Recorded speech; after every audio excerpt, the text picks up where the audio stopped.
under this blue. Let's have it right. Up the Chelsea, up the middle. Let's go.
Have it right, Middles FC.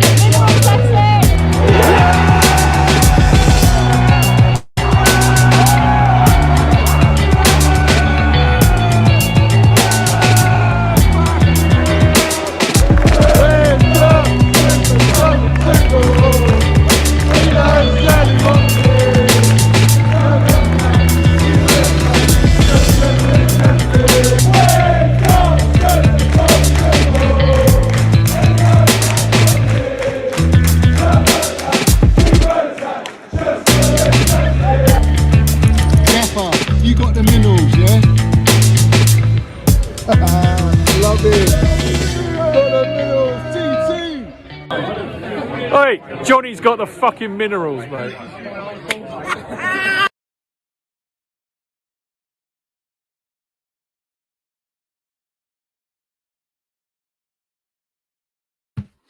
So have it right, up the Chelsea, up the Minerals FC. Big up to every single one of you in here. First and foremost, you know the deal, you know how it goes. I want every single one of you in here to smash the like button. Hit that like button. Get me to a minimum of 100 likes in the next 5 minutes, guys. Let's smash it to pieces. If you haven't subscribed, subscribe to the channel. We're very close. I'm getting even closer to the 4K. Monumental, that is for me, for this channel. It's huge, guys. It's huge.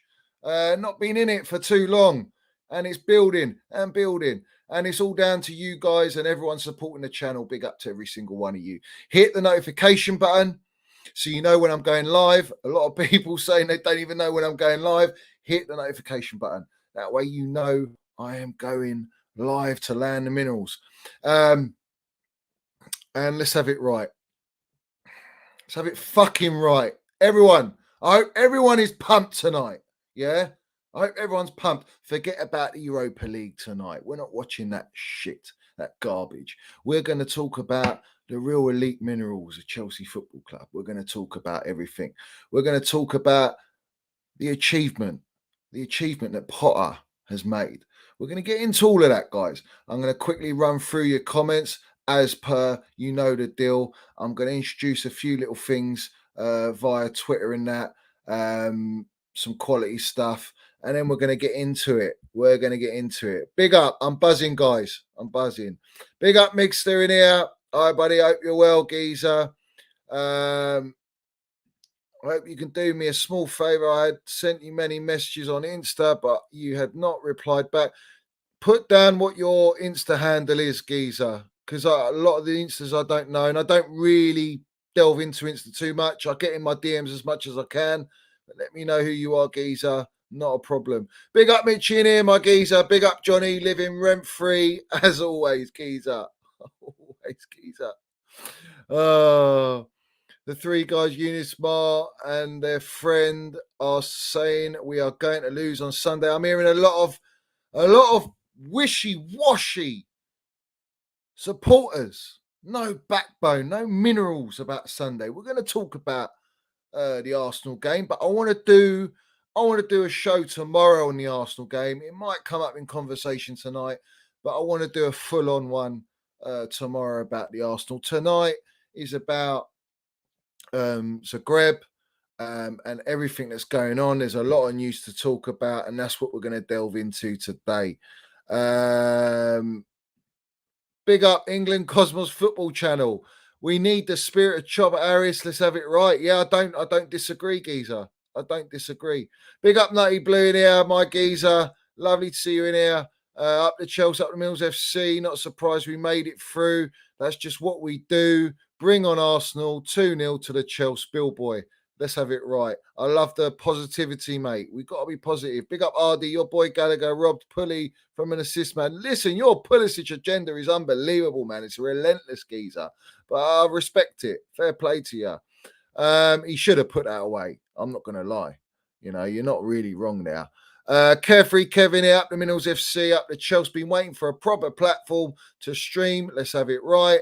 Big up to you, geezer. I love the support. Lewis Whedon, up the Minerals FC. Everyone's in here, mate. Everyone's in here. Let me just quickly run through. Don't forget, I forgot to mention, I got the Minerals FC membership. That's pinned at the top of the live chat. It's also in the description below. I've also got my post-match review, which was directly after the game. So just give him like my first-hand, fresh thoughts on the game. That's in the link below. If you haven't seen that video, it's about 8 minutes long or something. It's just a short one. Little experience being in the game, couple of goals recorded and all that. So it's quite a nice little video, tight little video. Make sure you go and give that a like and a view, guys. Big up Chelsea, Blue and Blue, up the Chelsea, up the Minerals FC. Big up Johnny, lovely to see you in here, mate. Lovely to see you in here. Big up Francis as well. You know the deal. Lateness is greatness. Let me run through, guys. Big up Stratters, my geezer. Up the Minerals. We won the game, but lost at the same time, for fuck's sake. Private stuff there. Big up Gabriel as well. Kyland and Minerals with that brilliant pass. Sterling was not expecting that at all. He wasn't. And his finish tells you that. Ice cold beverage. Lovely to see you. Big up Johnny. Yeah, shooters up the Chelsea. As always, up the Chelsea. Big up Leo as well. All these agenda merchants have gone quiet. They've gone quiet. They have. They've gone quiet on Kai. They've gone quiet on Minerals Man. They're palming it on to Sterling now. That's the going narrative. They're also palming it on to Graham Potter, the gaffer. So lots to discuss, guys. Chelsea till I die. Up the Minerals. The negativity in our fan base is disgraceful. I'm hearing some of our fans saying we will lose 4-0 to Arsenal. Listen, don't listen to the nonsense, geezer. Don't listen to the nonsense. Big up, dude, there. Johnny's got the burger on. He's ready for Sunday up the Chelsea. Mate, I'm ready, and it's chaps, mate. It's freezing. You know, the temperature has dropped. It's dropped, guys. You know, autumn is not here no more. It's winter, mate. It's winter. Barzan, big up to you, geezer. Up the Chelsea, up the Mills FC. Goon is going to bottle it at Europa tonight. Hopefully they do. Hopefully it's on stream. We don't watch that shit. We're too elite for that. We're too elite for that. One and only Ace. Big up to you. Big up Johnny yourself. Up the block clock, Chelsea. Let's have it right. Let's have it right, bruv.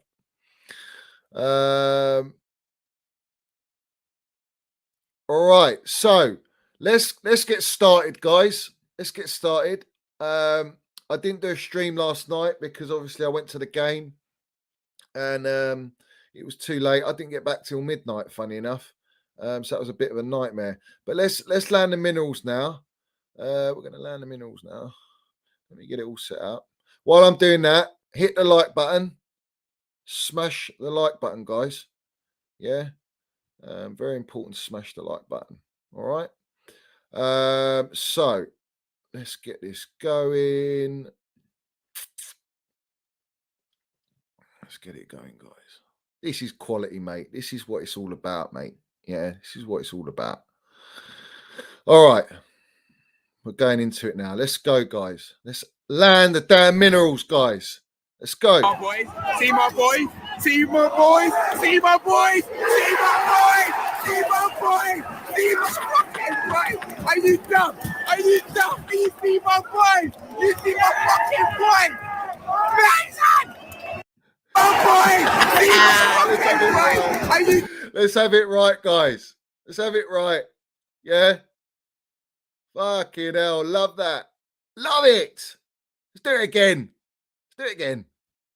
My boys, see my boys, see my boys, see my boys, see my boys, see my boys, see my fucking boys. Are you dumb? Are you dumb? Do you see my boys? You see my fucking boys? The ending gets me though. He goes, Mason! Oh, mate. So I'm going to shout out the geezer, yeah. Shout out the geezer. This is a geezer called the Black Lad Traveller. Go and follow him, guys. And he's got a YouTube channel. Let's see what it is. So it's called the Black Lad Travel on YouTube, guys. Give him a sub, guys. Go and support him, bruv. Go and give him a. He does a lot of vlogging by the looks of it. So get into that. Go and I didn't even realise the geezer was following me. I had to follow him back. But guys, go and follow him, support him, and that. Because that is quality stuff. That is a quality video, guys. That is the minerals, mate. You know the way Minerals Man celebrates that. Johan Minerals Man, the way he gets in, he knows the second goal, and he goes up to the fans. He's one of us, guys. He's Chelsea, mate. He's proper Chelsea. That's what he is. We love him. Anyone who don't love Minerals Man, anyone comes at Minerals Man, you got to question yourself, mate. Yeah, he's a baller. Man of the match. Let's have it right. We'll go straight into it, guys. We're going to go straight into it. Man of the match. Didn't get a goal. Didn't get an assist. Got the man of the match, though, mate. Yeah. He's racking up these Champions League man of the matches. He's got the one in the Serie A against in the San Siro. Look at that. He's racking them up, guys. He's racking them up. You know. Everyone going on wishy-washy about Minerals Man. Let's have it right. He's the baller of this football club. Yeah? That's why he played 90 minutes. He had to play 90 minutes. You can't afford to take him off. He's too big of a player. This is what I'm talking about when I talk about the Minerals. The way he played last night, he was class, mate. Class. But just that little video there just shows you what it means for him. He didn't score the goal. I thought it was an assist when I was watching it. Didn't get any assist, but the fact that his team scores, the emotion, he's one of us, the way he celebrates it. You know what I mean? That's what it's about, guys. Proper Chelsea. It's in the DNA. What a performance. What a performance. We're going to go straight into Johan Minerals Man. He was everywhere. The Cruyff turns, the flicks. Anyone see the flick? What a flick, guys. You know, the awareness to make that flick. It's just class. You know, he's just a classy player. And he was everywhere. The amount of coverage, the running and the pressing and the work rate, the dictating to Zakaria where to be. You know, it was just, that is why he got man of the match. It's not about assists and all that, yeah? It's not about that. It's about how and what he does for the team. He's a team player. And don't worry about the G&A. That's going to rack up, no problem. I don't doubt Minerals Mount turns up on Sunday. It wouldn't surprise me. Yeah, we hate the Arsenal, right? But this is the thing. This is what earns you man of the match when you play like that.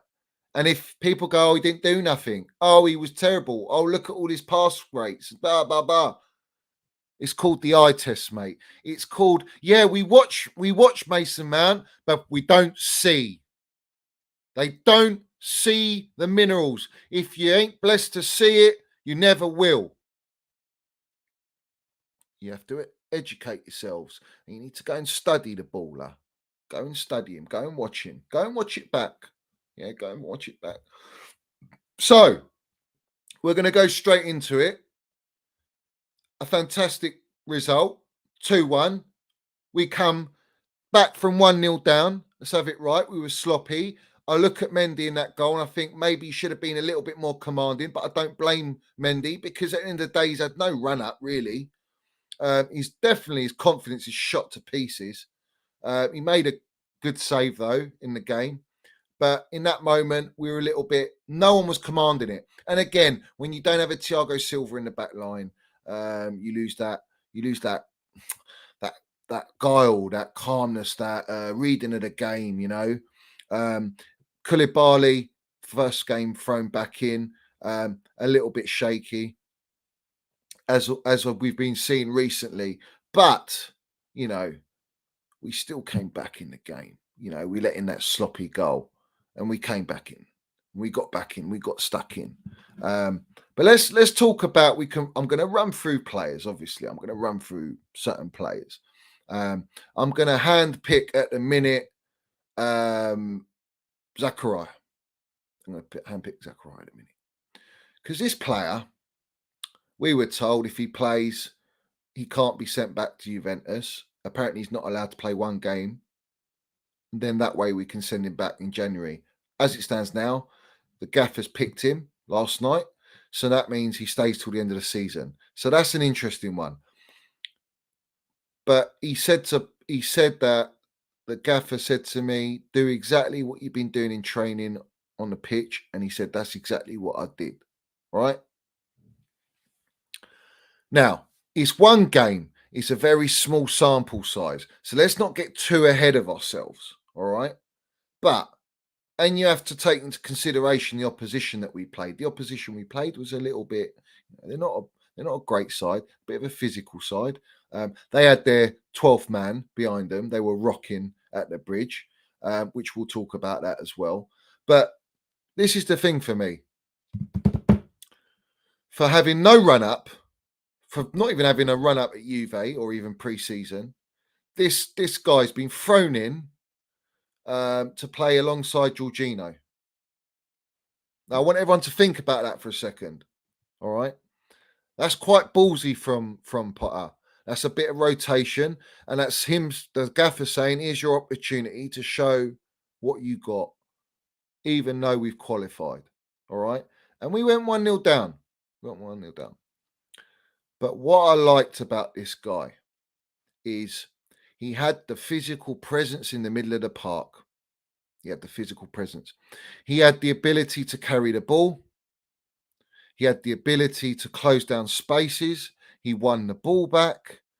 Koulibaly on 2 occasions got done by the press, got caught out, and who was there to clean it up? Zakaria. All right. That's the beauty, ladies and gents. Yeah. Let's have it right, of having a DM, a defensive midfielder, a midfielder there to just shut up shop, clean up, make sure you cover your teammates, be always defensive minded, yeah? And that's what he did. He landed minerals last night, guys. He landed minerals. Let's have it right. Let's be fair to him. With no run-up, he landed minerals, and he had a very, very impressive performance, yeah? So we applaud Zakaria for that. That was quality. You want to talk about how we as a team, all of a sudden, had a different balance. It's only Dynamo Zagreb, but you have to still look at the balance of the team and the way we were set up. And we looked comfortable. Even though we went 1-0 down, we looked comfortable. And we got the first goal, obviously. But my point is, it freed up 2 players. It freed up. You could go arguably 3 players. It freed up Jorginho. It meant that Jorginho had the freedom to play his game. Yeah. It freed up Kai Havertz to an extent. And the one player it freed up the most was Johan Minerals Mount. That's who it freed up. Because what that allowed Potter to play was Mason Mount as an 8. And we know when Minerals Mount plays as an 8, he's in his element. That's his position. He owns it. He knows it. He's everywhere on the pitch. Kai Havertz was almost at 10 again. Looked quality. Balled out. So already, just by having that one player, Zakaria, look at the difference. Now, I'm saying for you guys as Chelsea fans, yeah, the supporters, to understand that he's a quick fix. I'm not saying he might turn out to be a great, great signing. Who knows? But just imagine for 1 second if you have a Declan Rice in that midfield. Just think about it. Because we all know the level of Declan Rice. We all know he's got the minerals. Yeah, he's fantastic. All right. But that is what I've been stressing all through the summer window. You get Declan Rice, it unlocks you. It gives you balance and it gives you tactical flexibility. And what did we notice with Zakaria last night? When Koulibaly was out of position, lost the ball, he went and filled out in that centre-back position. That is what we miss. Because when you play Kovacic and just Jorginho, or Loftus-Cheek, Kovacic, the moment that they get bypassed, there is no recovery. There is no protection to that back four or back three. But what Declan Rice and Zakaria could do is allow us to play the back four. And then what that does is it allows you more attacking nous, more flair up front, more attacking players in those positions to do the job that they want to do. But without a DM, you can't do that. Without a DM, and we've seen it for 2-3 years, yeah, you have to rely on Mason Mount, Kai Havertz, Sterling, all the attackers having to work extra hard to compensate for this that's missing in the team.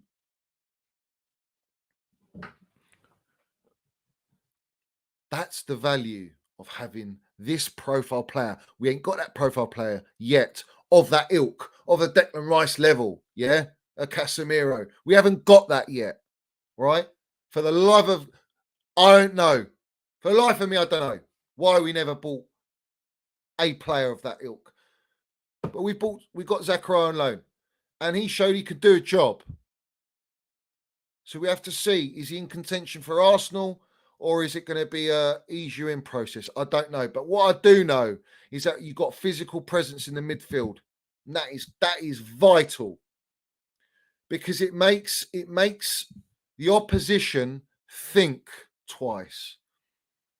It gives them a presence, guys. Jorginho ain't that presence. Kovacic ain't that presence. He was a giant in the middle of the park. This is what I'm talking about, guys. And this is about balance. And without balance, how are you supposed to win games consistently? You cannot do that. And that's the point I'm making. So, it's a nice taster. It's a sample size. So, let's not get too ahead of ourselves with this player because it is only against Zagreb. It was in a nothing game. You know, we've already qualified. But I like the, the team that he put out. Gaffer put out. I like that. You know, we got a big game on Sunday. There's no point resting all your big players so they haven't had a run up into the next game, the biggest game of our season right now before the World Cup. Yeah. And we're not playing particularly well. We're definitely not in form, but we're getting results, especially when it comes to Champions League. And let's have it right. Let's put some positivity in here. Let's land the minerals and let's say it how it is. The last time we won the Champions Leagues, the 2 times, let's have it right, because obviously, the Arsenal, we're talking about the Spursies, the West Hams, and all these so-called, big London clubs, yeah. They're not elite, yeah. But the last time we got these 2 stars, the things that we see that they'll never see, yeah, we topped our group. And one of them was topped in Group E. And what are we in this year? Group E. And what did we do? We topped our group. I'm not going ahead of myself. But like I say, are we on our way for our 3rd star? Why not? Why not? We as a team, and this specific team, is built for Champions League. It's built for cup competitions. Those knockouts, those 2 legs, we're built for it. And another thing that people forget is another reason why we're built for it. Because these players have won it.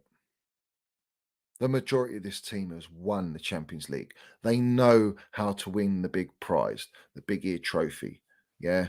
And some of them are young and some of them are experienced. Some of them are injured right now. But let's have it right.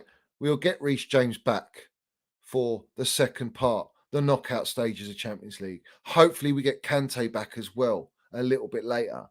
All right, depending on who we draw, what the outcome is. Yeah, my point is this: sometimes when you've won something and it's recent, you have that experience under your belt. When we won it the first time, Mason Mount, Kai Havertz, all these players, they never experienced winning the Champions League.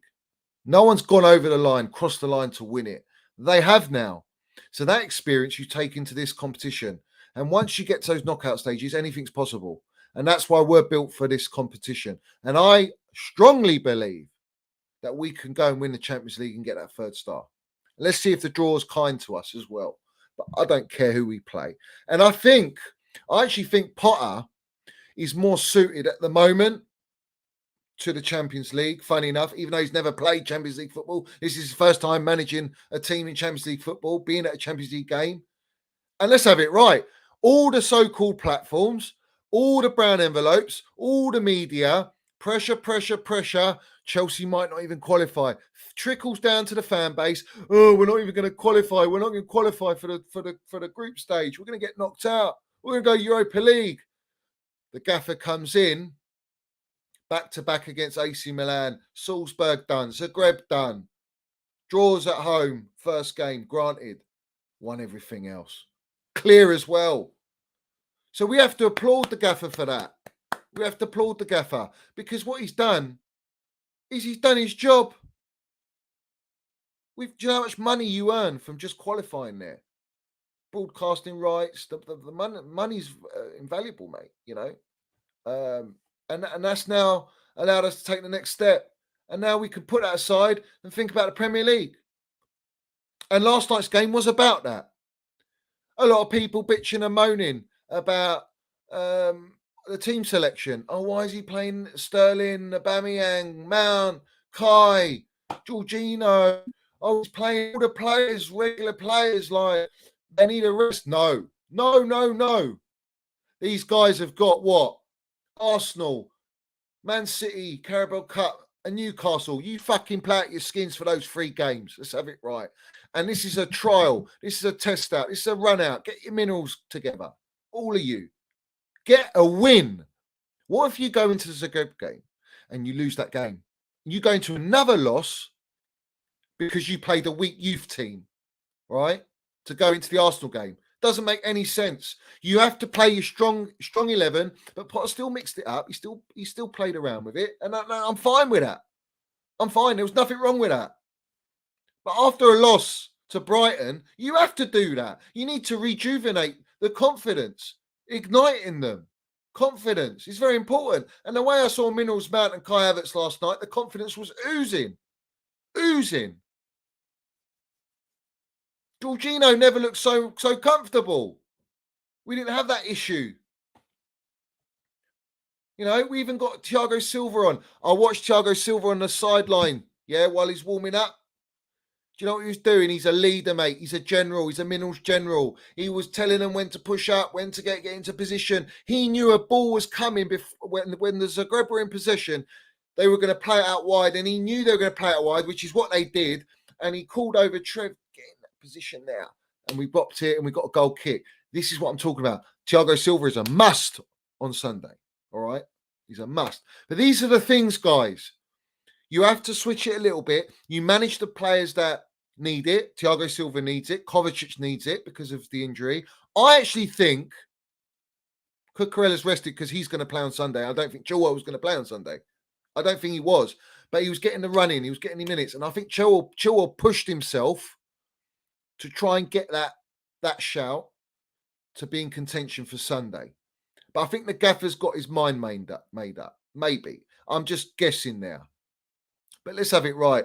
Chile pushed himself and he was absolutely pissing it down. It was bucking it down.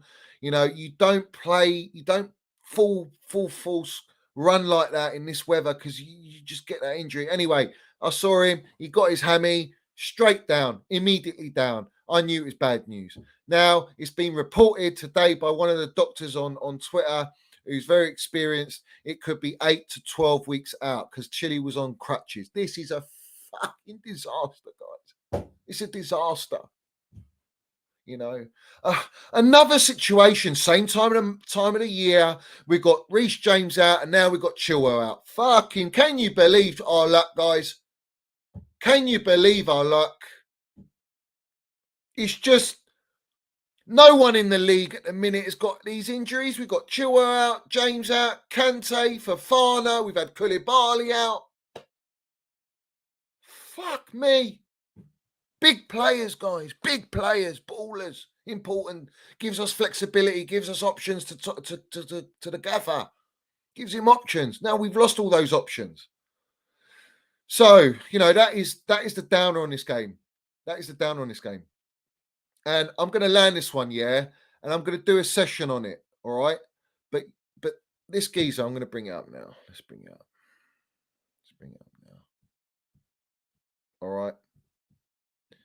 Let's bring it up so everyone knows what I'm going to do. And you know what's coming. You know what's coming. Like and subscribe, guys. If you haven't subscribed, subscribe. If you haven't like the video, guys. This geezer here, the biggest flip-flopping wrong-un in the game, the biggest Tuchel outer. What's his video title, guys? What's his video title? It's here for you all to see. What is Graham Potter doing? Can you believe the audacity of this geezer? Can you believe what the title is? The most clickbaiting wrong-un in the game. It's laughable. It's absolutely laughable.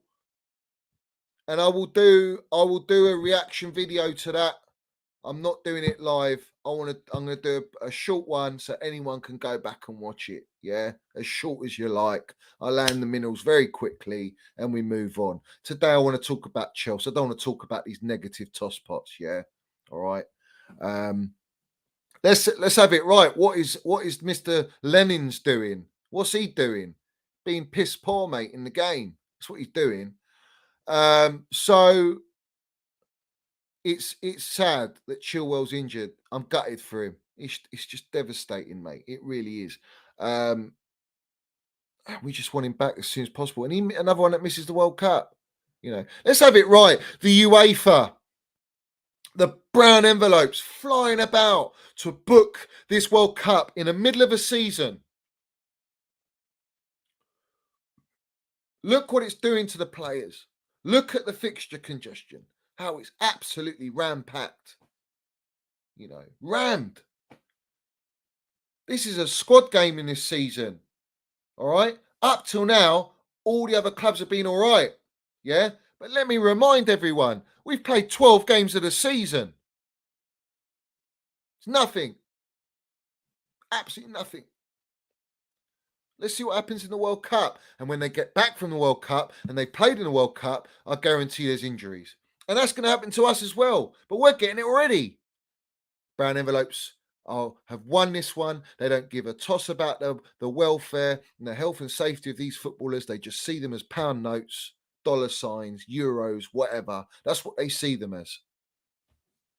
They don't give a shit. They just want to know what's going in their pocket and the broadcasting rights. And the World Cup has to be played there. Let's have it right. Let's land the minerals. Let's say it how it is. All right? And we're suffering. And now Potter is coming into a job right now. All right? Where he's got serious problems. He's got a problem solve. He has to problem solve. And I said it today on a couple of spaces today. Yeah. That the comparisons between Tuchel and Potter need to stop. All right, all this Potter out nonsense needs to stop. It's laughable that people are like already doubting him, already questioning him. The geezer's been in here for 5 minutes. I mean, fuck me. No one wants to back a manager anymore. No one wants to back players anymore. It's just all about immediacy. Well, it don't work like that.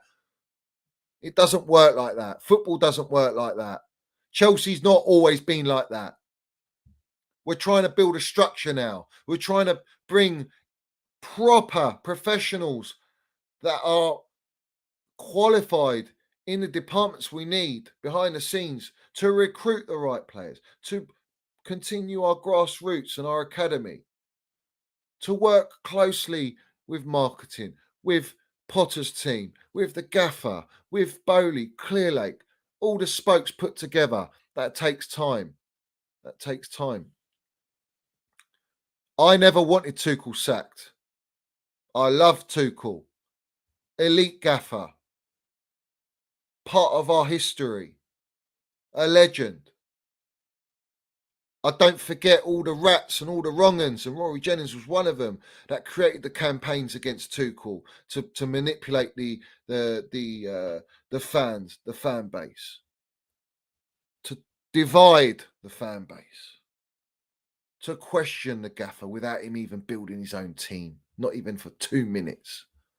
So let's talk about this, because the way I look at it is that Tuchel was the most elite problem-solving gaffer in the world, because Chelsea is a dysfunctional team at the minute. It's imbalanced. It's unbalanced. It's not there. There's components missing.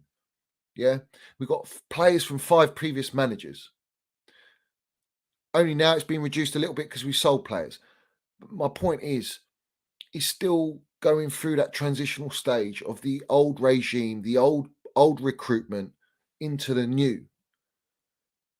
And he was the best at problem solving the issues. He had these injury issues that Potter's now got. He even had them at the start of the season without Kovacic and Kante, and you saw how it killed us. We lost games, mate. We lost games.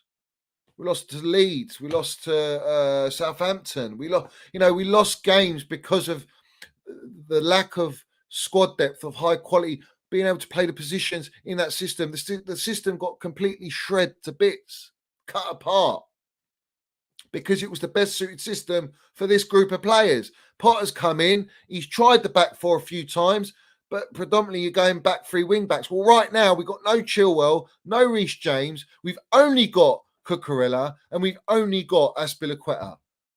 We're back to where we were last year in this system.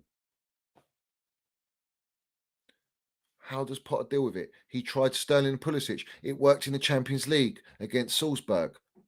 Yeah, it worked. That's European football. We translated that to the Brighton game. We got hammered 4-1. It's not sustainable. It's not consistent enough. You're asking attacking players to play a defensive and attacking role. It's very hard to find wing backs like Chilwell and Reece James who have the capability and the minerals to attack with quality and be direct, but also defend with quality and be fluid with the team. These players don't come. Wing backs across world football are very hard to find, guys. Not many teams play with that back 3. They're consistently a back 4. So this is my thing. What do we do going forward? Is the back 3 wing back system going to work with the personnel we've got at a minute? Maybe the last 3 games we're going to have to do that. These are the calls that the gaffer has to make. This is what he gets paid the money for. This is why he's been recruited. All right?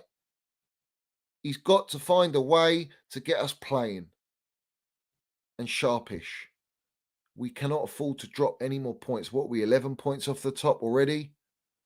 Guys, this is, we're 12 games in. We're going to be 13 games in, 14 Premier League games in before the World Cup.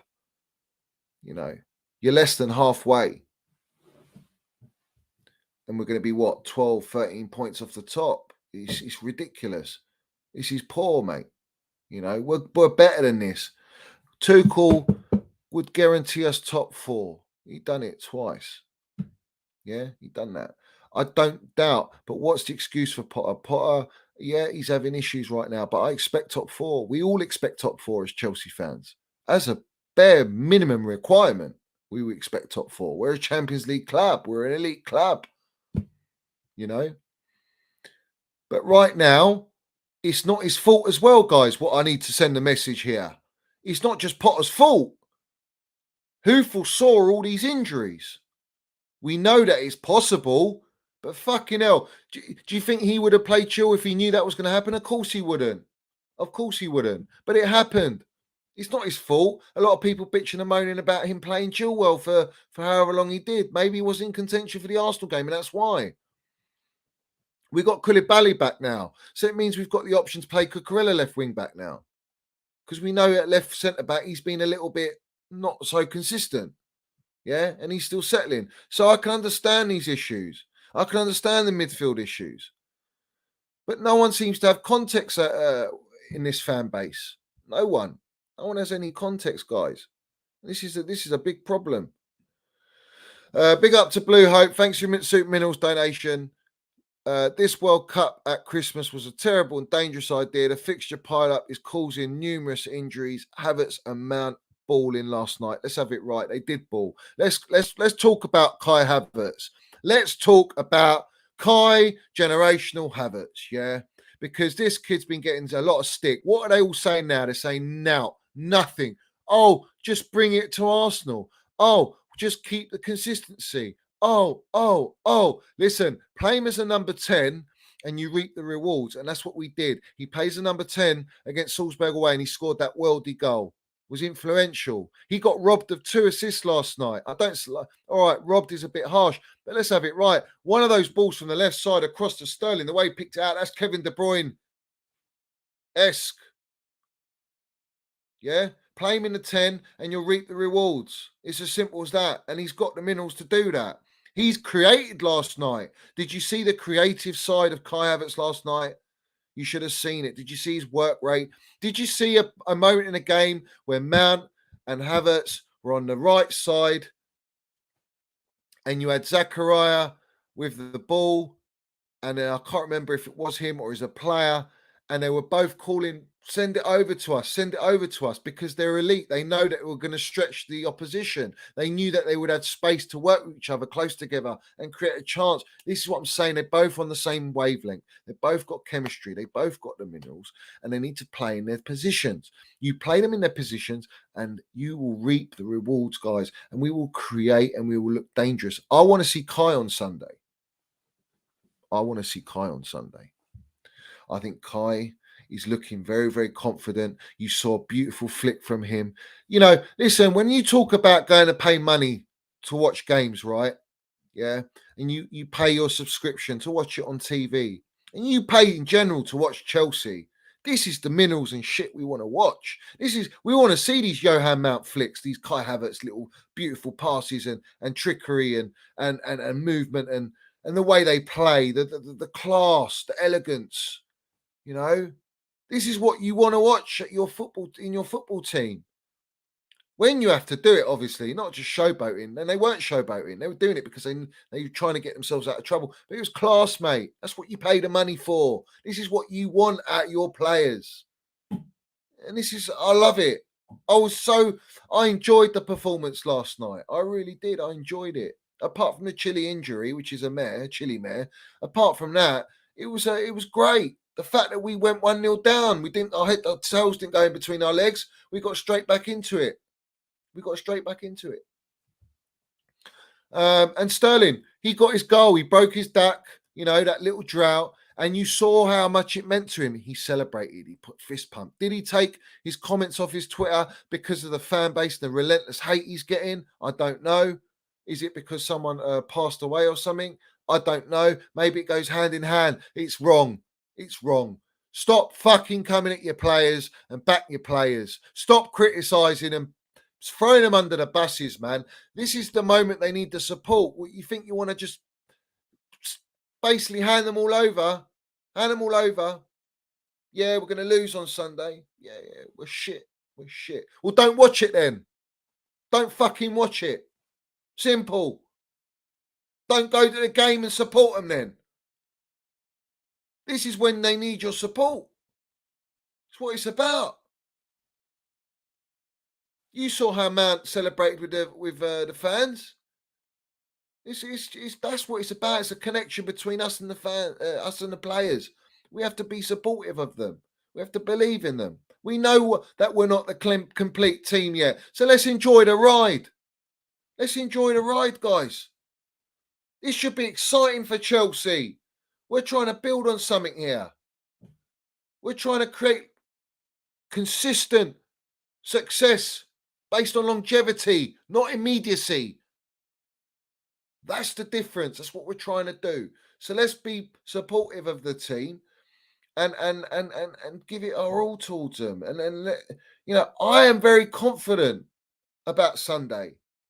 A lot of people are not. But one thing I know about my team and a majority of our players, yeah, when it comes to these big games, especially London derbies, I know they're up for it. I know they're up for it.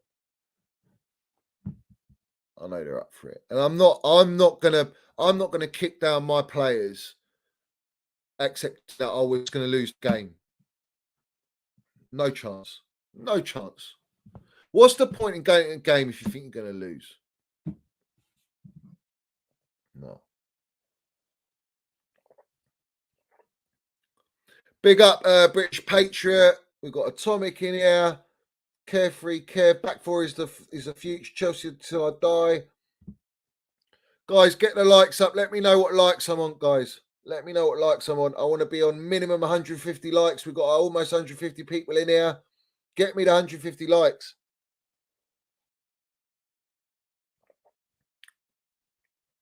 Get me to the 150 likes, guys. Let's land the minerals, bruv.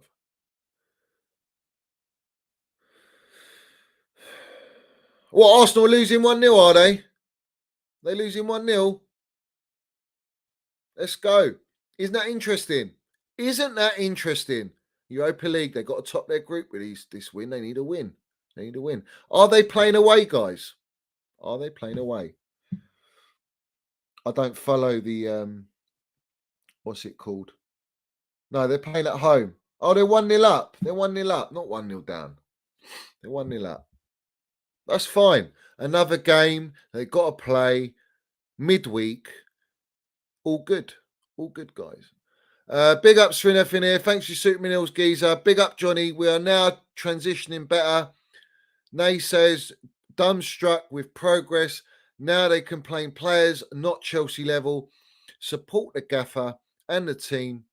Be a true blue. Stop negativity. Keep the blue flag flying high. Quality, mate. I do not disagree with you. You know, they don't understand the meaning of transition.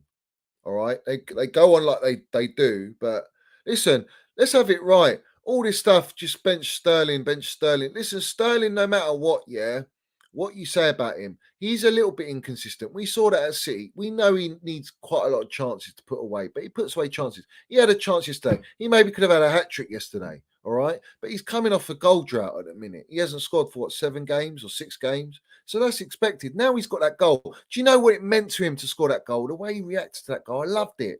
That's what I want to see from Sterling, because we know if you play him in that forward position, he'll land the minerals. But he's got to be the big game player. He's on 300 grand a week. We know that. I don't like to put money into it, but he's meant to be this experienced title winning player. He's won countless titles, back-to-back titles. He knows. Yeah, he knows how to win the titles. He's in a complete team. Now he's not in a complete team. Now you can see, guys, it doesn't matter what world-class players you buy. If the balance of the team isn't right, it ain't going to click. These players are not shit. Sterling's not shit. It's just the balance of the team's a bit shit. And that affects everyone. This is the context. That's the damn minerals I'm laying down there. That is the minerals right there.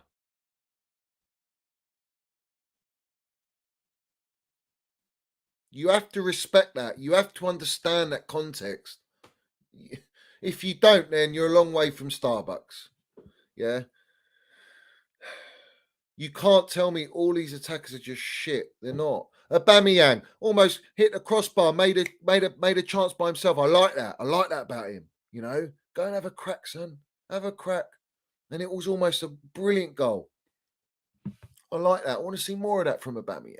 Yeah. I want him to play on Sunday, but I want Kai to play. And the thing is, I fancy Aubameyang. I think he'll score against them. I think he's gonna do it against Arsenal. It's like almost like it's written for him to do it. All right. Whoever steps up on Sunday, it's a team game. It's a team game. We have to play our perfect game.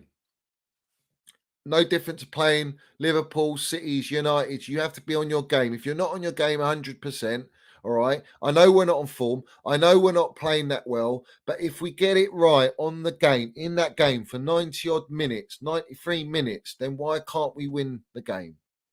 Why not? Why not? Why not? Big up Diego. Rojas, big up to you. Thanks for Soup Meals donation. Jorginho and Zaka must play on Sunday to give freedom to Kai, Mount, and Sterling. Big up, Johnny. This is the thing, guys. Like, I don't want to get too carried away with Zakaria. Is he ready for this game? Sometimes you got to be thrown in there. I don't know. What do you do? Do you play? You got to play cover. You have to play cover. Cover has to play against Arsenal. So what you're going back for? Jorginho, Zakaria, cover, then Mount, Sterling. I don't want to play Kai false nine, so you probably play Aubameyang. That means you put Kai on the bench. I don't know, mate. I don't know. Maybe he could play. Who knows? But this is what I'm saying. Sometimes it's the call on Potter now. This is a big game for Potter. He's got to land the minerals, guys. He's got to beat Arsenal, man. He's got to do it. This changes everything. Not only did when he won the Champions League games, that changed the perspective of everyone. You know, shit, we've topped our group now. We've actually done well in the Champions League, but we're shit in the league. But they take away the context of why we perform like that in the league. And he made mistakes. Oh, he's played Pulisic and Sterling wing backs against Brighton. You can't do that. Well, we did it against Salzburg and we won the game. So it does work. It just doesn't work Premier League right now. So we can't just full front go for Potter straight away. The geezer's lost one game. He was unbeaten until one game. He's gone and won another one off the back of a loss. Shows mentality. Shows we're kicking on. It's going to be like this, guys. It's going to be up and down. I just don't want to lose to these mugs. I don't want to lose to these mugs. I want to bring them to reality. Let's humble them. We got to humble these guys. Yeah? They're getting too big bollocked after 12 games. All right? All of a sudden, they're like the best thing since sliced bread. Oh, Arteta's got us playing. You know, we're ready for the top. Sack all that off. We got the opportunity to zip it, yeah? Put them in their place, you know? And our players will want to do that. Let's have it right. They'll want to do that.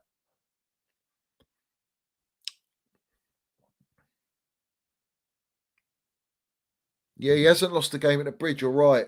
Potter hasn't lost the game at the bridge. So let's talk about Kai Havertz. Was fantastic, guys. We can all admit Kai Havertz was balling last night. He looked in his element. He looked in control. Aubameyang was good. You know, Pulisic came on, had some few nice little passes. But same old with Pulisic. Like, I need to see more, mate. I need to see. The thing is, he doesn't even get played. Does Potter not even trust him? I don't know, mate. I don't know. I don't know if he trusts him. Tuchel definitely didn't trust Pulisic. Does Potter trust him? I don't know. But this is the thing, guys. You know, we are built for Champions League football for me. That's what we're built for. And I want to remind everyone, we played Champions League football and then we played Brighton. You know, you come off another Champions League game to play Brighton, and that Champions game was a you know, you have to win, and we travelled away. So that's another thing you have to put into context.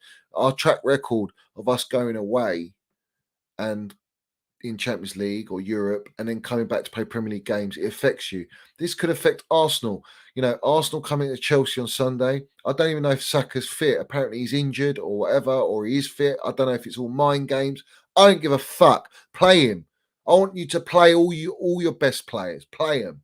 So there's no excuses. I'm not going to use my excuse with injuries. The injuries is part of the game. That's it. We have to move on as we are. We have to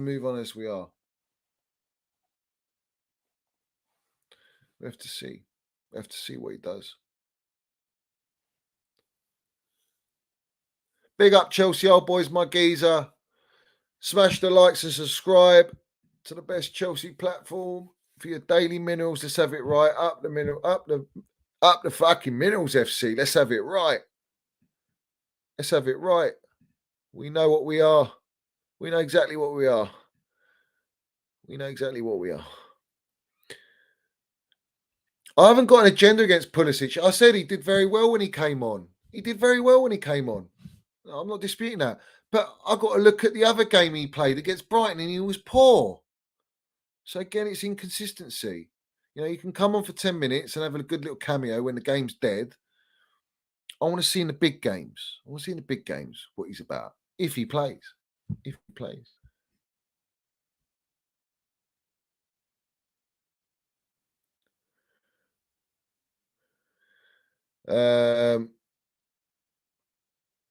Big up Chelsea old boys. Safe journey, geezer. Let me just check something.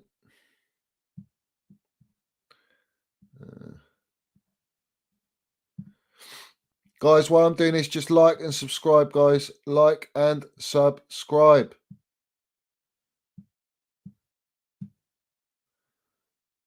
Like and subscribe. And let me know what likes I'm on as well. And another reason I want Kai to play on Sundays because I think he's a big game player. Big game player. There's something about Kaya and Mount last night. I don't know if anyone noticed it, but there was this kind of like swagger about him. There was a swagger about him, especially with Mason Mount. 87 likes. You're all mugging me off. Get me 250 likes, guys. Sunifs is right. There's only Lukaku fans tuning in. Come on. Get it up, guys.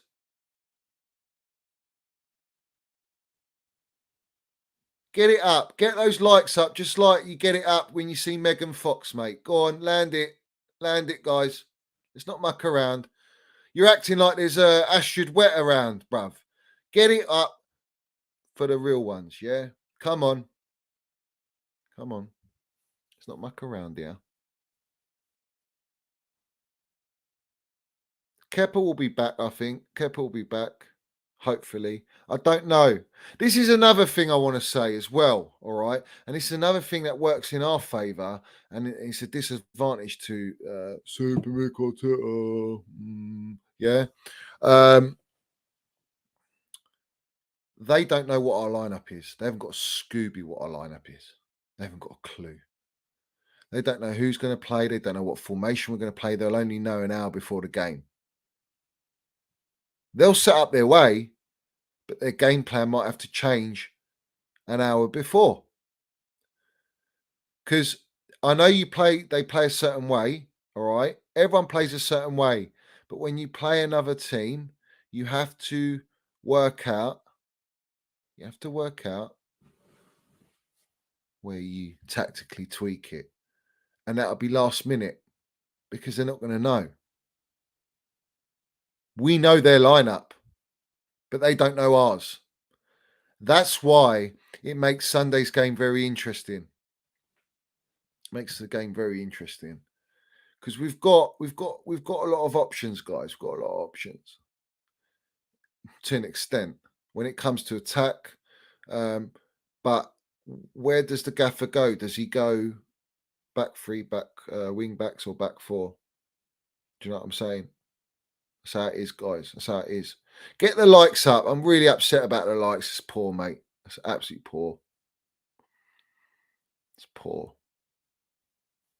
You know. We should be on at least 150.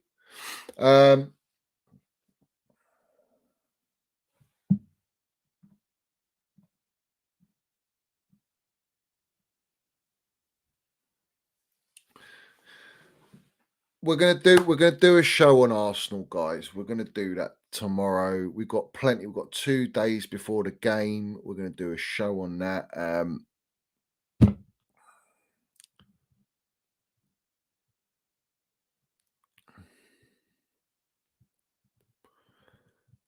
Would you start a back four? This is if you if you play a back four, that means you're matching them. You're going toe-to-toe with them. I get it. Against Man United, we played the double six, the two-man midfield against their three-man midfield, and you had Casemiro roaming free. They have Partey, Xhaka, what is it, Odegaard?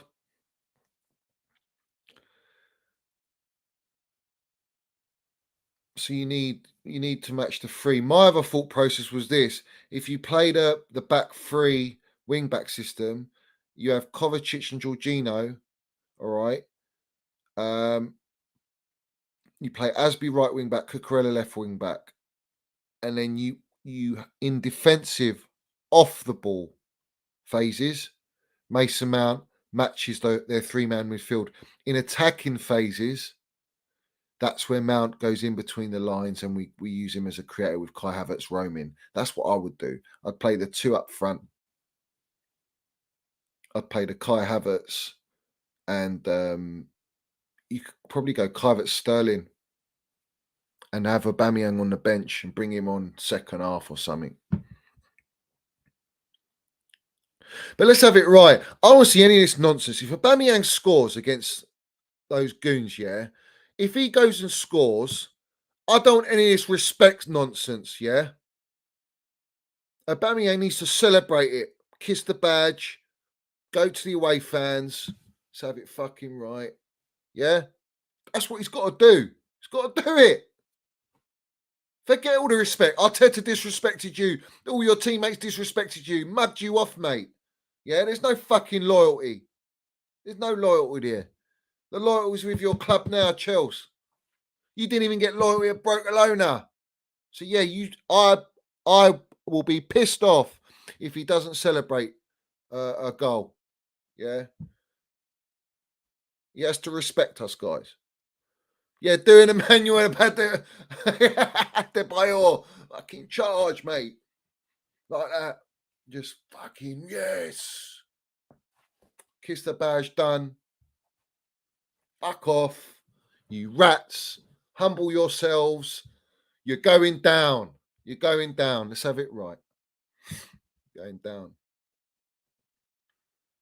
Mount Cover, Zakaria, Chelsea old boys. Listen, I'm down for it. Do you know what? This is down to the gaffer now. This is up to the gaffer. He's got to decide what he's going to do. I'm backing him all the way, but I want shithousery. I want it. I want fucking the key thing for me. Fuck it, as we're talking about it.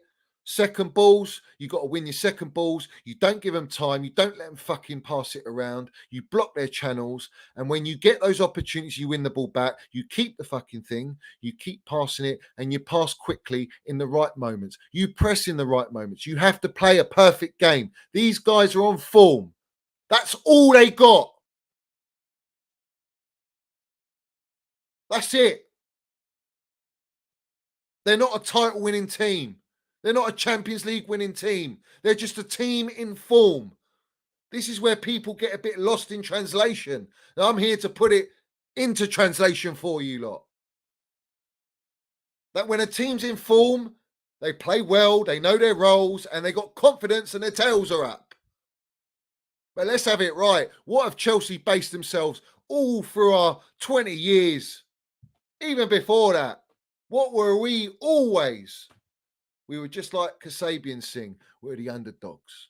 That's what we are. We're the underdogs. And when Chelsea are the underdogs, we always come tops. Let's have it right.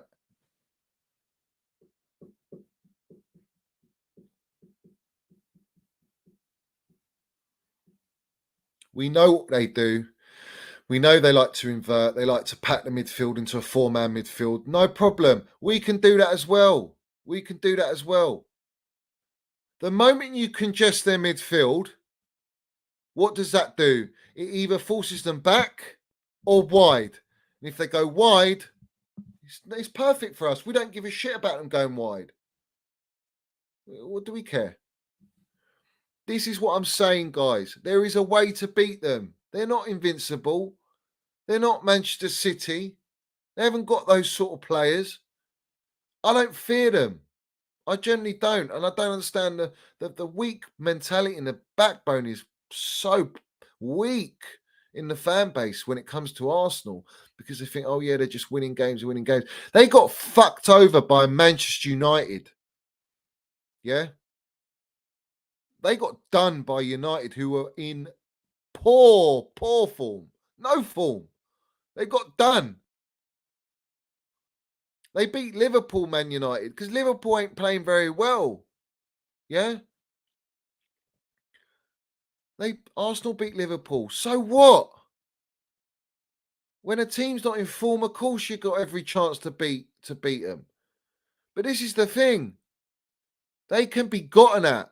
And it's about the transitional phases, the transitions. Don't let them fucking come onto you with their high press and their quick passing and relentless and try and panic you at the back. You stay fucking calm. You hold your composure. You don't go to ground. You don't hacksaw them. You just keep tactically pushing them back.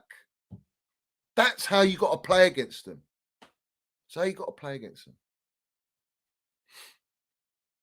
Because they do it in spurts. They like to do it in spurts. And they like to get that quick goal. The moment you give them that quick goal, you give them the control of the game. Nah, mate. We need to get that first goal. We need them to have a taste of being behind. Let them come onto us. And that's when we keep hitting them. And even if we go goal down, I know we've got minerals to come back. I just know it. I saw it last night. I've seen it West Ham. I've seen it with Spurs. I've seen it. I've seen us have that. We've got it in us to come back. We've got it in us.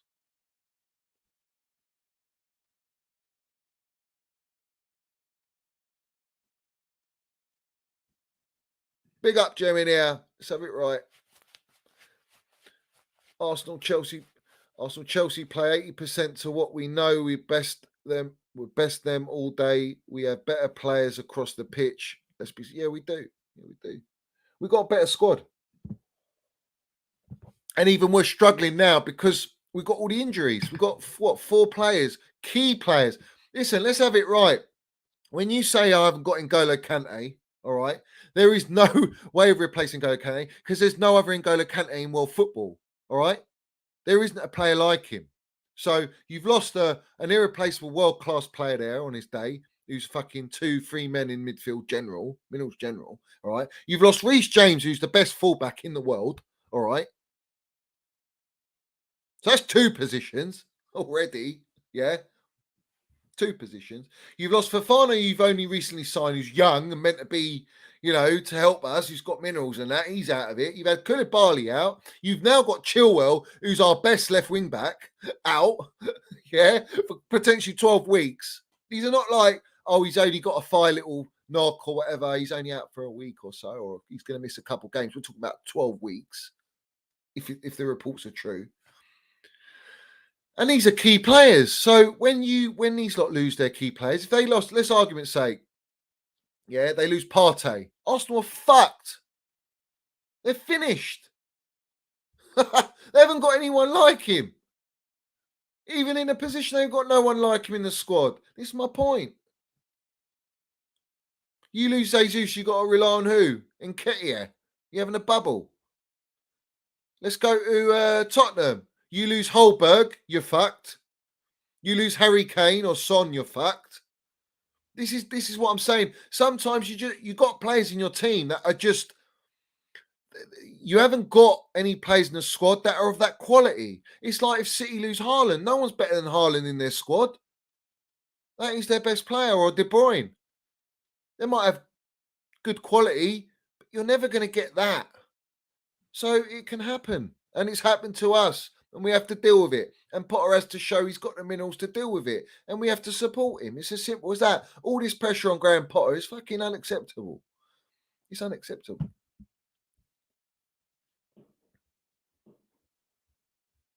Do you know what I mean?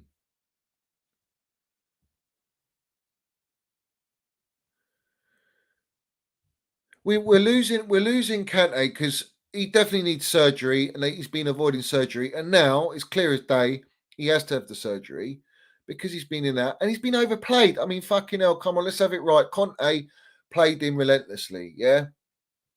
All right? You had, what's his name? Sarri playing him as a right fucking forward, all right? Playing his role in and a right forward. Lamps played him every opportunity he got. Tuchel played him every opportunity he got. This guy's had no break. He's not had enough quality with him to alternate him, bro. That's it, bro. You know, his ligaments are fucking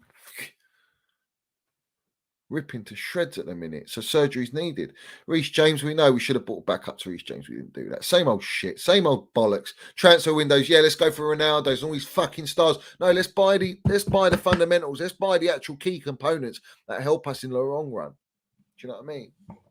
No base studios. We're not losing to Arsenal. Where's all this fucking coming from? We don't tolerate that shit. All right. I strongly believe we'll go and do him.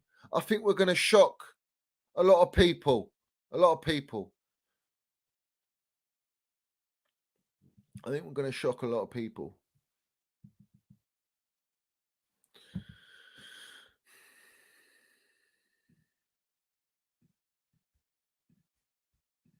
Guys, hit that like button. Hit that like button, guys.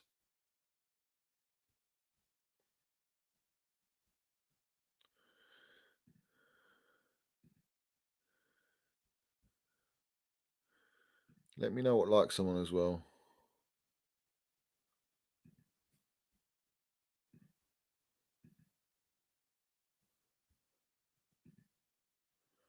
All right.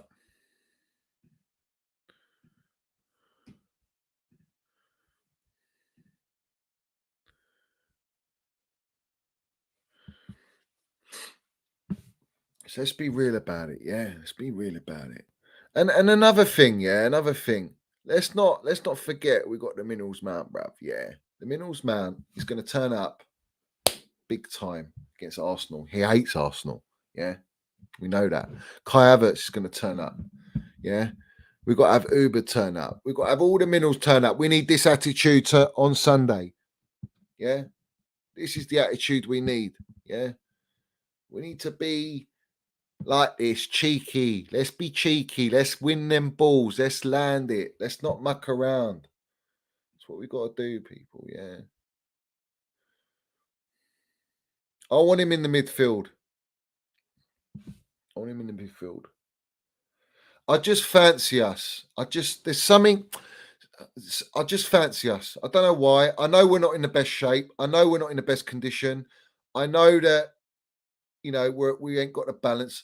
And I know that they're playing well and in form and all that. But at the end of the day, I know if our players turn up, they've got enough quality to do the job. It's just that we haven't really turned up consistently, and that's the only issue.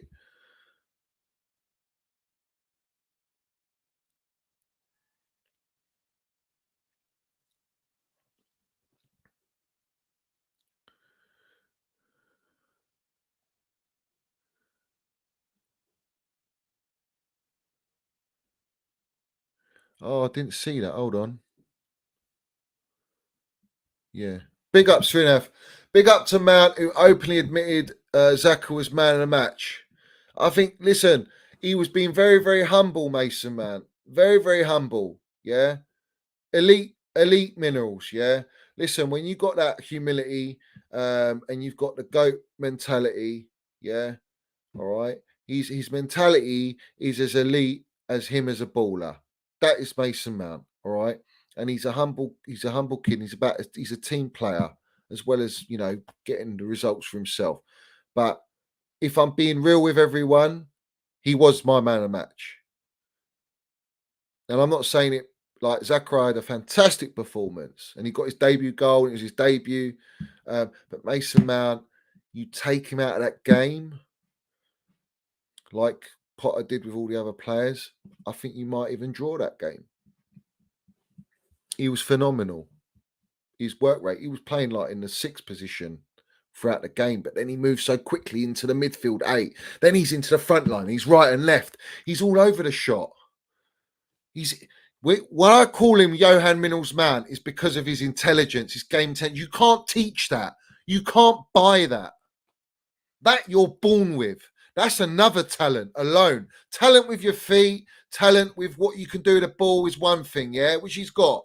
But IQ, game intelligence is something that matures with experience. This kid's got it already at a young age. This is what people don't understand. And Kai Havertz has got that intelligence at a young age. This is what I'm saying to you. In fact, their brains are more developed than their actual physical condition. This is why they're generational, mate. That's why they're generational. Let me bring it up. People think I'm taking the mick. Yeah, I'll learn the minerals. Right, let's bring it up. Can we see here? Right, let me zoom it in. Johan van Mount. Yeah, this was his ex-manager at Vitesse. Mount could move like Cruyff could pass you. Yeah, in other words, his movement is elite. He's elite. He's put here.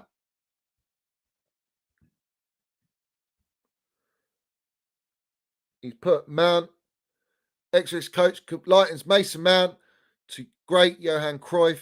And Fraser worked with Mount 2017-18. That's when he was on loan there. The Chelsea midfielder is one of the most talented players he's ever seen. Mount is so quick off the ball that he never has to enter duels, Fraser points out. That makes him similar not only to the Ajax legend, but to Barcelona star De Jong as well. And then we're going to land this one. He also says on Mount, there were moments where he could move and walk past players like Cruyff or Van Basten. It was amazing to see. He's dynamic and explosive, but also like a ballet dancer who he gets past someone. The ball always moves with him. What we saw last night and what we've seen with Minerals Mount, is his ability to be quicker than the players around him. Because his brain is quick and he's actually got a faster brain than a lot of his teammates. And that's why certain players slow him down. This is key, guys. This is key. You've got to understand that. You've got to understand that.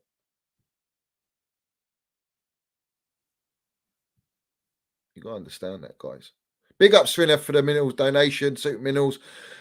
And I like that. I like that.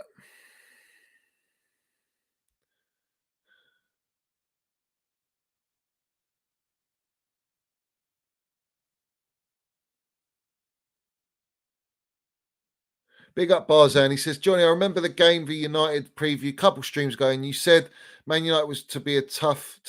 Why Arsenal do you not fear this time? Our confidence in our team, but just asking.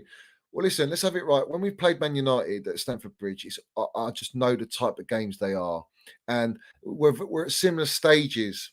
It's almost like we're quite level. Both got new managers, both in transition. All this nonsense, yeah. And we always seem to not bring it. When it comes to Arsenal, we've got a real history. We've got a history of United, but with Arsenal, it's something different. I think our mentality is stronger than theirs. That's what I think. And also Potter against United, that game, he made a few little errors, but he rectified them and we look better. And maybe we should have won that game. Not saying we deserve that. I don't know. I just don't fear Arsenal like everyone fears them. I fear United in a way because I know if they turn it on, they get that rubber, that luck, that they didn't take their chances. And that's why they didn't score 2 goals or whatever, because we could have been hammered in the first half an hour, but we got away with it. But I just don't feel I'm all right with it. Big up Mitchie boy. Thanks for Super Minerals, geezer. My geezer. MN19 is bionic. We just replaced parts. Bish bosh. Jobs are good. And let's have it right. He's bionic. He's got all the minerals. Let's have it right. Right. Big up, Jem. Yes, geezer. What's happening? What's happening with the minerals? What's going on with the minerals in this chat? What are we saying? The minerals is popping, mate. It's absolutely popping, mate. Mason Mount man of the match. Yes, yesterday, eh? Good performance. Of course, he's man of the match. Yeah. Havertz was silky, wasn't he, yesterday? He's in his position, you know. Fantastic. Absolutely fantastic. Mudding the haters as usual, isn't he? Always. That's what we say. Mudding the haters, my guy. My guy. Right here. The one that everyone gets annoyed with. You see? Yeah. See that face, guys? That one. Fuck. That says fuck yous. That's what that says. King Kai, bro. Don't mess with him. Oh, I keep saying it. We've been saying it. You play King Kai in his position. You play him in his position where he's comfortable. We kept telling people, and then it's down to him to show consistency and what he's about. And I know it was only Zagreb, but yesterday he was he looked much more comfortable. We could have had 2 assists. Let's be serious. Sterling robbed him of 2 assists. Up, it's not like right now. But yeah, that's what we want to see from him. Big up to King Kai, and I hope he continues playing in that role. But the role was different yesterday because you had Sterling and Aubameyang playing more wider, and in the middle was occupied by Havertz. But it was more of like a 9-10. He done the deep role. He went far, didn't he? He kind of done a bit. It was a bit of a weird diamond, if that makes sense, in the way that Potter set up. And yeah, it was good. But Mason Mount had the role of the 8. He was the 8 yesterday. So you That's had, what I'm saying. yeah, Yeah. you had. What Potter? This is the thing, guys. This is what Potter. This is what I saw from yesterday. This is what Potter's been trying to work out how to get these in the same team, especially Mount and Havertz. Right now, he's realised this is the first time he's done it. Back 4. All right, we're still not 100% sure if we can do that in the Premier League, but to actually facilitate Mount in a position where it doesn't affect Havertz at the same time. So Mount in an 8 role where he can be in and around where he wants to be, help out with the midfield, also press forward, link up play, do his bit. Havertz as the 10, playing through the middle. He could be like a false 9 for Firmino style, but also dropping in as a 10 and then picking the ball up and driving forward. And, and then you have Aubameyang and Sterling with their pace on each side being direct into the box as well. And it was better to see. Don't get me wrong, it was only Zagreb, but I would like to see this against a better team. I'm not saying specifically Arsenal, because I think he will go to a back 3, in my opinion. However, in a Premier League game, that is a system that I want to see with Zakaria potentially in it as well, because with his dominance and presence in the midfield, we've not had that for a while, especially from what I saw yesterday. And I need to see if he can do it in the Premier League. So you've played Havertz in a role that now he's comfortable in. You found Mount's best position, and now he feels comfortable in. You could maybe argue with Sterling in his best position. I think, he scored and he had loads of chances created for him. That's what we need to do for him. So, yeah, in a way, it's just about Aubameyang. Can we get Aubameyang or could create enough for Aubameyang to be lethal? He hit the bar yesterday. He didn't get him heavily involved. But you can see that there is some sort of chemistry there in that system. They all look comfortable. It's not like one person looks good, the other one looks shit, or they all look shit and it doesn't work and there's no flow, which is what we've seen in the past. So, yeah, big up to Mickey Doy saying, big up GM Extra Minerals, big up to you, man. Big up to Chelsea Old Boys as well, man. Nice to see you in here. But yeah, do you see what I mean? My geezer. I agree with that. And this is the thing, Jim, right? I think if we're gonna if going forward from now, I think if we want to actually do some damage and beat these teams that are in form, we need to play Mount in that 8 and Havertz in that 10, and they can sort of alternate with each other, because they're both very good together. They're on the same wavelength. They're very good off the ball, but they're also good with the ball, linking up with a team. And you saw Havertz last night, how he got into good positions. He held the ball, but he brought players into play. Yeah, his teammates into play. And it allowed us to keep creating and Mount moving and doing the same thing and linking up. We always see Havertz as a false 9, and when you're playing as that 9 as a false 9, you don't get that. Although you've got freedom to run left, right, and he tries to go deep because he tries to do a 10 role in that. It doesn't work, mate. For me, I want Havertz as a 10. I want him to play against Arsenal in that 10. Have you seen what he's done very cleverly, though, to try and get the best out of Havertz?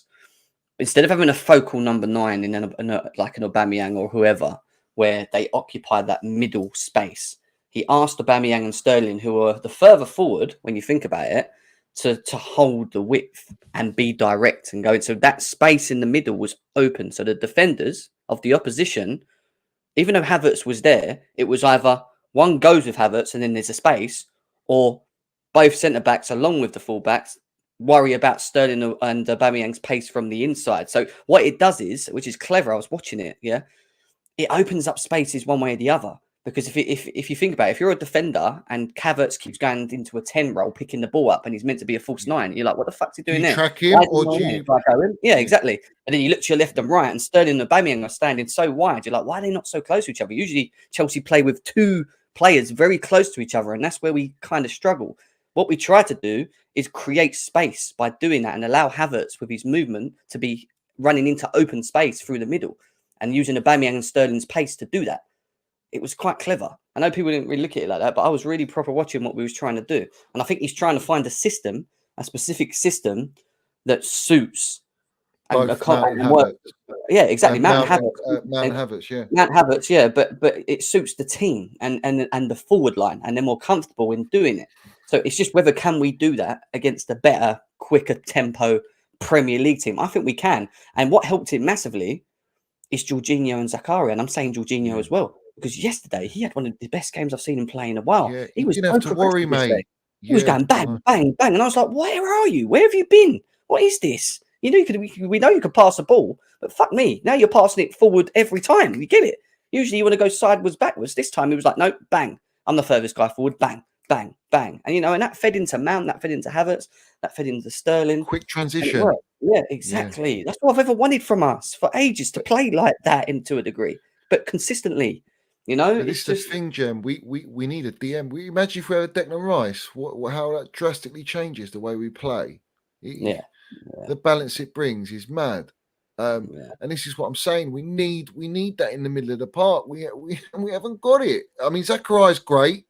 It's a small sample size, but it shows that he adds a different dimension. He frees up Jorginho. He actually covered Koulibaly in a lot of periods of that game and other players, and he was good going forward. You know, I'm just really interested. Ready for Arsenal. This is the thing. I'm really interested to see if Graham Potter's got the balls and the minerals right now. This is going to be a big test, because going against this Arsenal team, we know what they're going to do. You said it very well when I was listening to you earlier, when I was in the chat. They're going to play high tempo.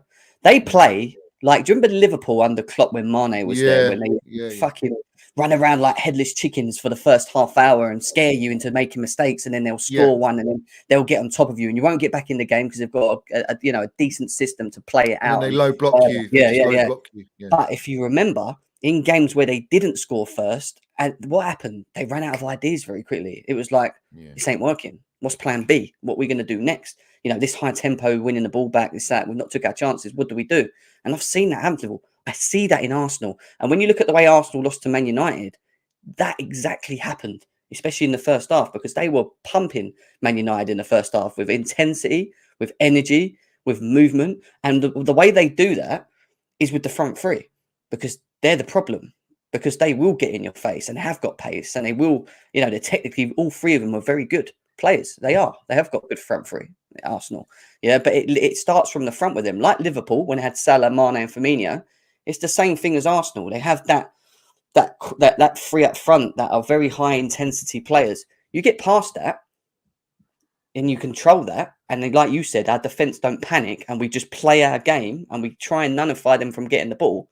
We beat them hands down. They haven't got any plan. That is it. I'm telling you, even without Reece James and Ben Chilwell, I'm telling you, we can do it. I think we can do it. You need to put a lot of pressure on Partey, because he's Partey's he's that one that what he does almost what Georgie would do. He drops into those pockets, those spaces to receive the ball, and then he quickly plays it out. If you've got someone on him to harass him, like a Mount, who's just in those blocking, just hunting him like he did. He just hunts, relentlessly hunts in that position there. All that does is it breaks down their transition, because all the players ahead of him are expecting that ball. But when that ball doesn't come, they have to reshape. They have to go into different positions.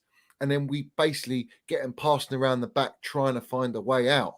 And that's where they're the moments you need to pick them off, get the ball, and that's when you can hit them. When we've lost to Arsenal, and you've come up with a really good point there, what is it usually fell down to? What is it that usually catches us out? What is it that we usually do that allows them to be one up? Give the ball away. Give the ball away. We make a mistake. We do something stupid. We panic.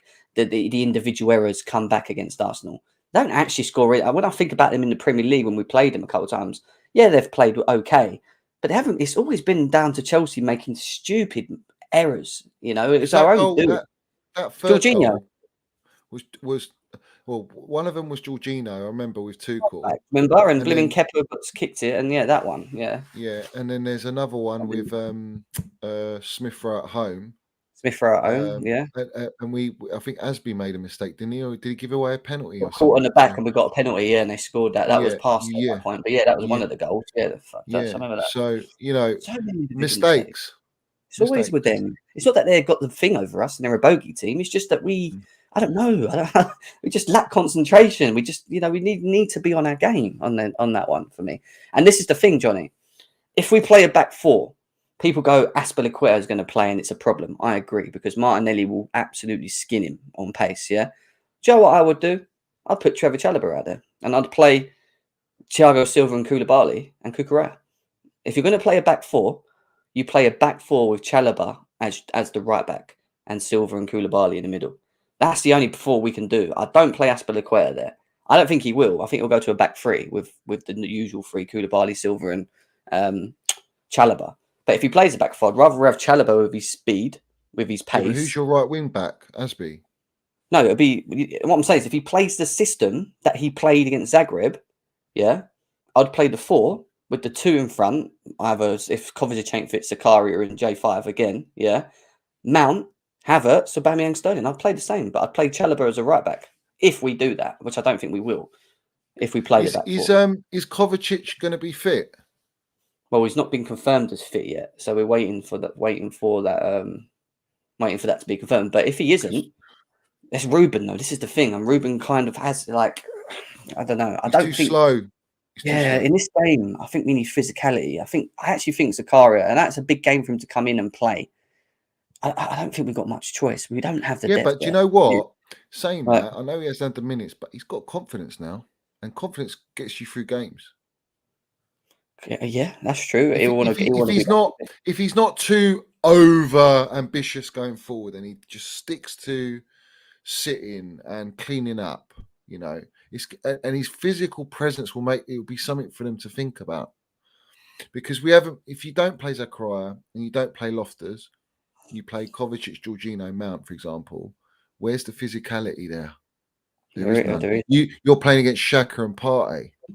And then you got Odegaard, the little fucking ballerina. Matthew Hayden. Why am I an idiot if I think we're going to beat Arsenal? You're not a Chelsea fan, mate. Like, what is this? What is this nonsense mentality in our fan base at the moment? Like, as if they're like this great big team. Yeah, they're having a good season, mate. But blimmin' hell, what are you? I'm assuming you're a Chelsea fan. Is that your attitude? We're going to lose as a Chelsea fan. Well, yeah, but that's the narrative from everyone. What's fucking wrong with these? What is wrong with us? I also think they're doing it because the last two times they've been mudding the Arsenal, and then they've gone and beaten us, and they just don't want to be trolled again. They don't want to sort of like listen. Like I say, they're in form, but that's all they are. They're just in form. They're not like a complete team. And they're not, but they are good. They are playing well, and they are a good team at the moment. They're on form. Yeah, fine. We move. That form is going to have a blip at some point. So. It is what it is. Wait till they have the injury. Is Saka out or not? Because I heard he was. We don't know yet. Again, we don't know. We was out, and now we're being told he might be back. There you go. So yeah. They lose him. That's one big piece of the puzzle, isn't it? You think about it. Yeah. We're fucking Chelsea Football Club. Like H Talks Chelsea says there. That is it. We are fucking Chelsea, mate. Remember that. Remember who we are. They're coming to the bridge. We just topped our group in the Champions League because we're an elite club, you see. Yeah. And we were all told by the Chelsea fans that we're dead and buried in the group. And everyone was like, haha, Barcelona, you're getting knocked out of the Champions League. Well, what's happened here? Barcelona out of Champions League, aren't they? They're in the mud. I'm so glad of that. Atletico Madrid are in the mud. Who else is in the mud, Jem? There's plenty of clubs in the mud. PSG finished second. Look at their attack. And their team, they finished second, right? Chelsea finished top of the group. Potter's come in, never managed Champions League football, and he's topped the group. They went home and away to Milan, smashed them. Let's be serious. Back to back, which is the hardest test. Italian champions, mate. People forget as well. They're the Italian champions. We've just gone there and just mudded them. That way Arsenal bossed us in pre-season. Yeah, but it's pre-season, Matthew. What is wrong? You can't tell me. Look at pre-season, the way they bossed us. Come on, man. You're better than this. Let's not do this. What? When our manager says we're not ready. to play Yeah, start the season. there's loads of things, isn't there? You know, Conor Gallagher was playing a pivot with Jorginho, for fuck's sake. Like, I remember that game. Yeah. Like, come on, guys, let's not do that. It's like they think pre-season is some sort of foundation, you know, something meaningful. It doesn't mean nothing, mate. It's an absolute waffle. But I will say this: there's a lot of the platforms are very, very wishy-washy. They're putting Arsenal on this pedestal, and I don't fucking like it one bit. I think everyone needs to have a reality check that we've played 12 games, in the season. We've had the most injuries out of anyone in the league in the top half. Again, fucking joke. This is a joke. Chile's man. out for almost 12 weeks, about 8 to 12 weeks. Chile, Reece James, Fofana. Who else have got? Kovacic is out. Kante. Look, these are all starting 11 players, guys. As well, this is not like, bench players. These are our fucking squad. That's what I'm saying. And no one has 2 players of the same position of that level of quality and ilk, do they? No one. Not even Man City have got that. They've got quality, but not. They haven't got 2 Kevin De Bruyne's, is what I'm saying. You lose a Kevin De Bruyne, you got someone that maybe can help you to an extent, or you get by it. All right. But when you start losing another one and another player, another position, and then all of a sudden you've got 3 positions that are key in different areas that you got nowhere near the quality to be consistent with, you might get through some games, but not for a long period of time. No one's got that issue. The level of players that we've lost, and if you want to compare it to Arsenal, I'll tell you now. That's like Arsenal losing Saliba in Fofana, right? It's like Chelsea. It's like with Ben Chilwell, them losing Zinchenko. Yeah, it's like Kovacic not playing, Thomas Partey not playing. Reece James, in terms of his creativity, is pretty much like Odegaard for them in terms of the way that he creates for them. Yeah, like that's like them losing all of their players in that first team. That's their first team gone. And look at their squad bench. It's dead. Their depth is shocking, Arsenal. Shocking. Awful. Yeah, the people sit there going, I've got a great 11. Yeah, it's all right. But have you seen their bench? Bench is weak. It's shocking. Weak. What, they're going to bring on Nketiah and Reece Nelson? Come on. And we got Conor Gallagher's and that on the bench. And Cucurella's to cover for Chilwell. Like, come all on, they're guys. playing with these lot is form, confidence, and a bit of spirit. That's it. But the moment you get a goal or 2 goals against them, the tail's going between their legs, mate. Exactly. Don't be scared of this. Listen, they might have beaten us in the last couple of games, right? But let me tell you something now. Where did they end up finishing at the end of the league after beating us? Yeah. Bottled it. Below us. And a Chelsea that's in transition, still below us. Eighth. Like, and that's super Mick Arteta's. This is 4th season, by the way. Yeah, exactly. And look, they're shown, and you can say well done to the Arsenal ball for that. They've obviously given him the time to try and do what he needs to do, and this is the rewards of it at early days. But we saw Chelsea, and I keep telling Arsenal fans this that keep giving me it. Yeah, Chelsea were top of the league in December. We lost Reece James, we lost Ben Chilwell, all in that period. Yeah, we were ahead by about 6 points. Yeah, by January the 3rd, when we played Man City and Liverpool back to back. After all them little draws with Wolves and that and Everton's in December, yeah, and we fucking lost half our squad, COVID and injuries, if you remember. We lost fucking everyone at one point. It felt like it. We only had 13 players, yeah? All right? We were 7 points off Man City. That was December. We at the beginning of November, and they're not even that far ahead, Arsenal. Man City are there still, and they're talking about title challenging. Come on, wake up. It's laughable. It's absolutely laughable. It's in December. It's November. Like, come on, man. I'm telling you, it's well too early to be talking. And the funny thing is, right, wait till the World Cup goes on. There's going to be injuries, not maybe in the World Cup, but after the World Cup, mate, I guarantee. It's not just going to be Arsenal. You're looking at Spurs, Liverpool, Man City. They're all going to get injuries, mate. It's so obvious the way that they've. Giza, when do we ever finish a Champions League at this time of the year? You don't. Yeah. Think about that. Think how quickly we basically play Champions League every week, every other week. Back to back, isn't it? Usually it's spread out. It's spread out, isn't it? Exactly. Yeah. 2 games a week. It's sometimes 3 games a week. 3 games a week. The Man City, Newcastle, and Arsenal, is it? No, Man City, Newcastle, Arsenal. I think within 8 days or something, we're playing 3 games in 8 days. Fucking 8 days. It's 3 games. Arsenal, Man City, and then Newcastle. Newcastle. Oh, Yeah. you got Man City midweek, right? That's Wednesday away as well. I've got tickets. I ain't going to that. That's fucking missions away. Yeah. Yeah, Wednesday. And then we've got Newcastle on Saturday. And we've got Arsenal on Sunday. So in 1 week, we've got 3 games from Sunday to Sunday. Yeah. And it's not fucking Bournemouth away.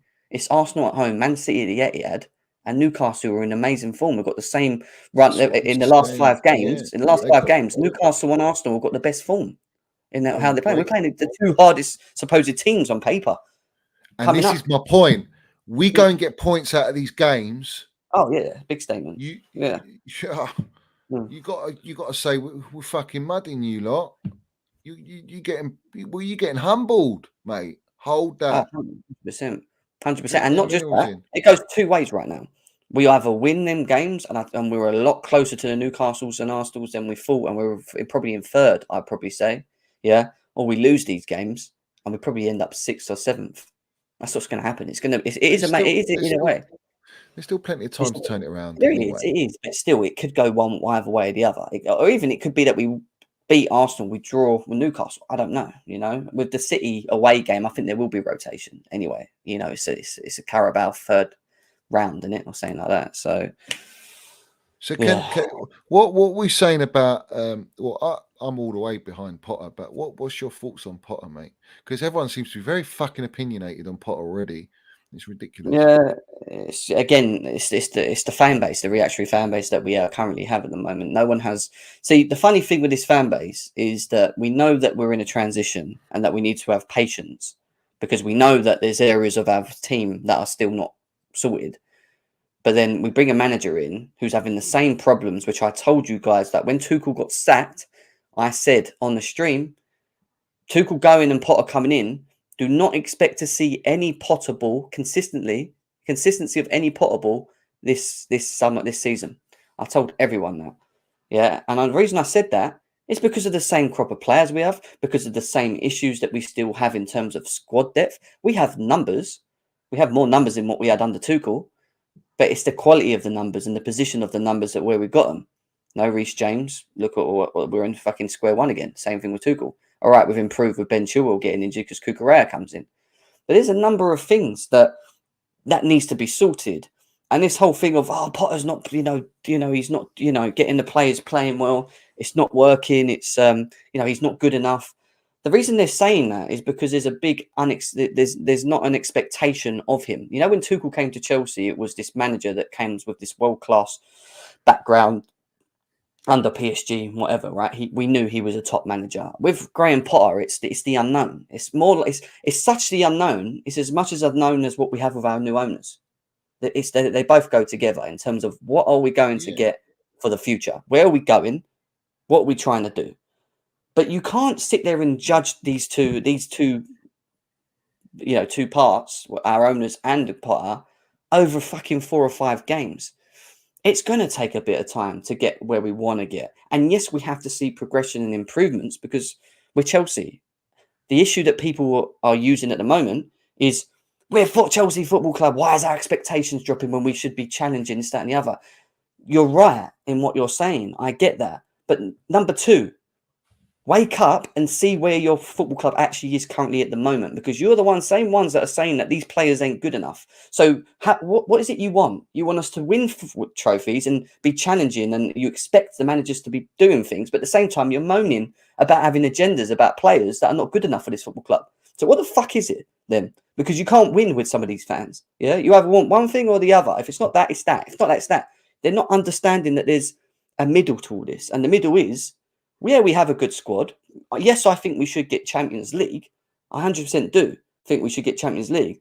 But it's about understanding that we're probably still going to have the same kind of form that we did under Thomas Tuchel, and you're not going to really see what Potter really wants to do with this team, with these current crop of players, because we are missing certain profile players, and we've said this number of times, Johnny.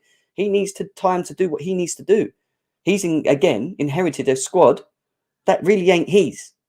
Let's be serious. It goes back again all the way to Sarri. But then it's like you're basically you're asking Potter essentially to do the job that Tuchel did, being less experienced. That's what you're asking him to do. Because it's exactly Potter's got to do this. Potter's got to do that. But what's the expectation of a manager that has no expectations? Because we don't know. We don't know what about he can Lampard. Do Lampard got top four with no experience. So what's Potter's excuse? I agree with the whole Champions League thing. I do think we should get Champions League. I'm sure you feel the same. We have to. We're a Chelsea Football Club. Yeah. We have to accept the Champions League. What I don't like is when we start pushing the thing of we should be closing the top. We should be challenging for titles, which I've heard from some others. But then they moan on Twitter, on their social medias. Mason Mount shit. Havertz is shit.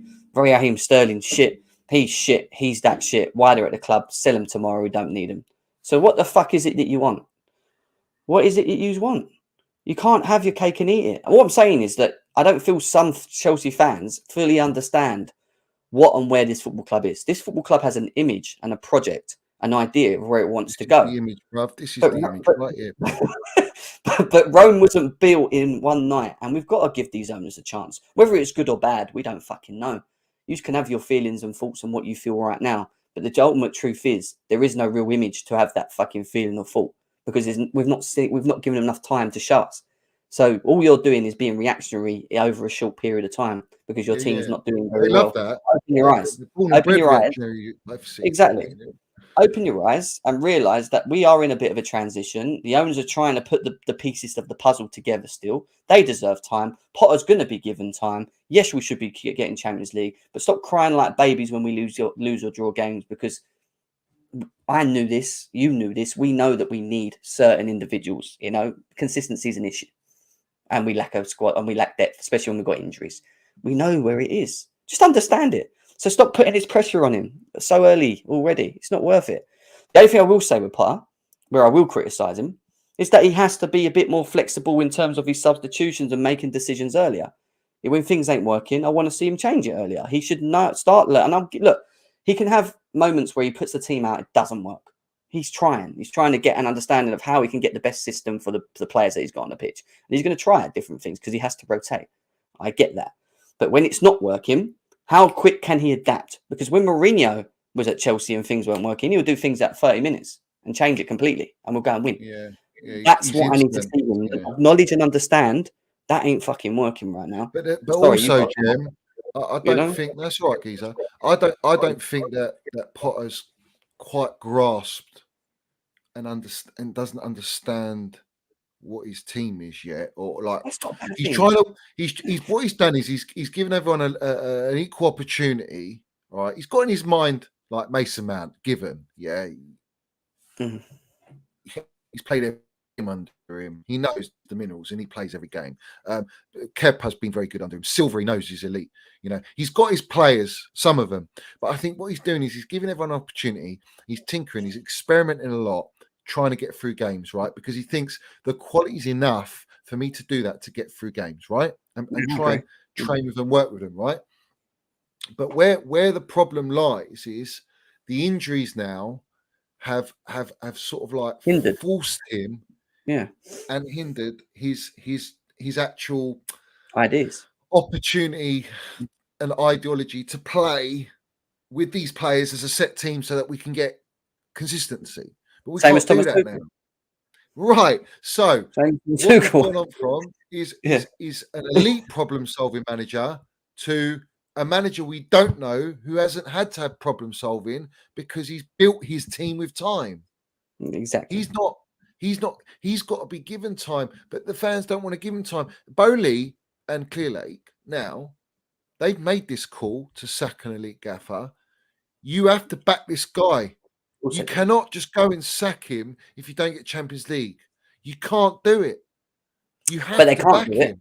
Because of how early they sacked Thomas Tuchel. They can't do it. It won't look good whatsoever one way. But you know what? If Roman was in charge, Geezer, and let's say we lose against Arsenal, we draw against Newcastle, and we get knocked out by City, then we've got the World Cup, and then it comes to the start of the second part of the season, and he gets knocked out of the Champions League, and we look like we're not getting any better, Roman would be sacking him. Yeah. Bowley no, can't you know do that The because if he Roman, does that, he's basically shown I'm just like Roman. I'm no different. There is no building process. So you might as well yeah. done it with Tuchel, you mugs. This is the So point. that's my point.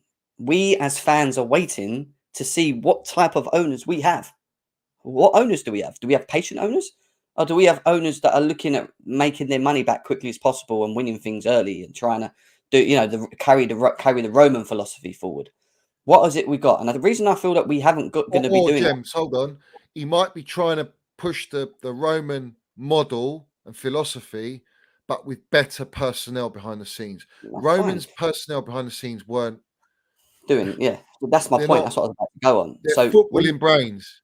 That's it. Yeah, that's what I was about to say next.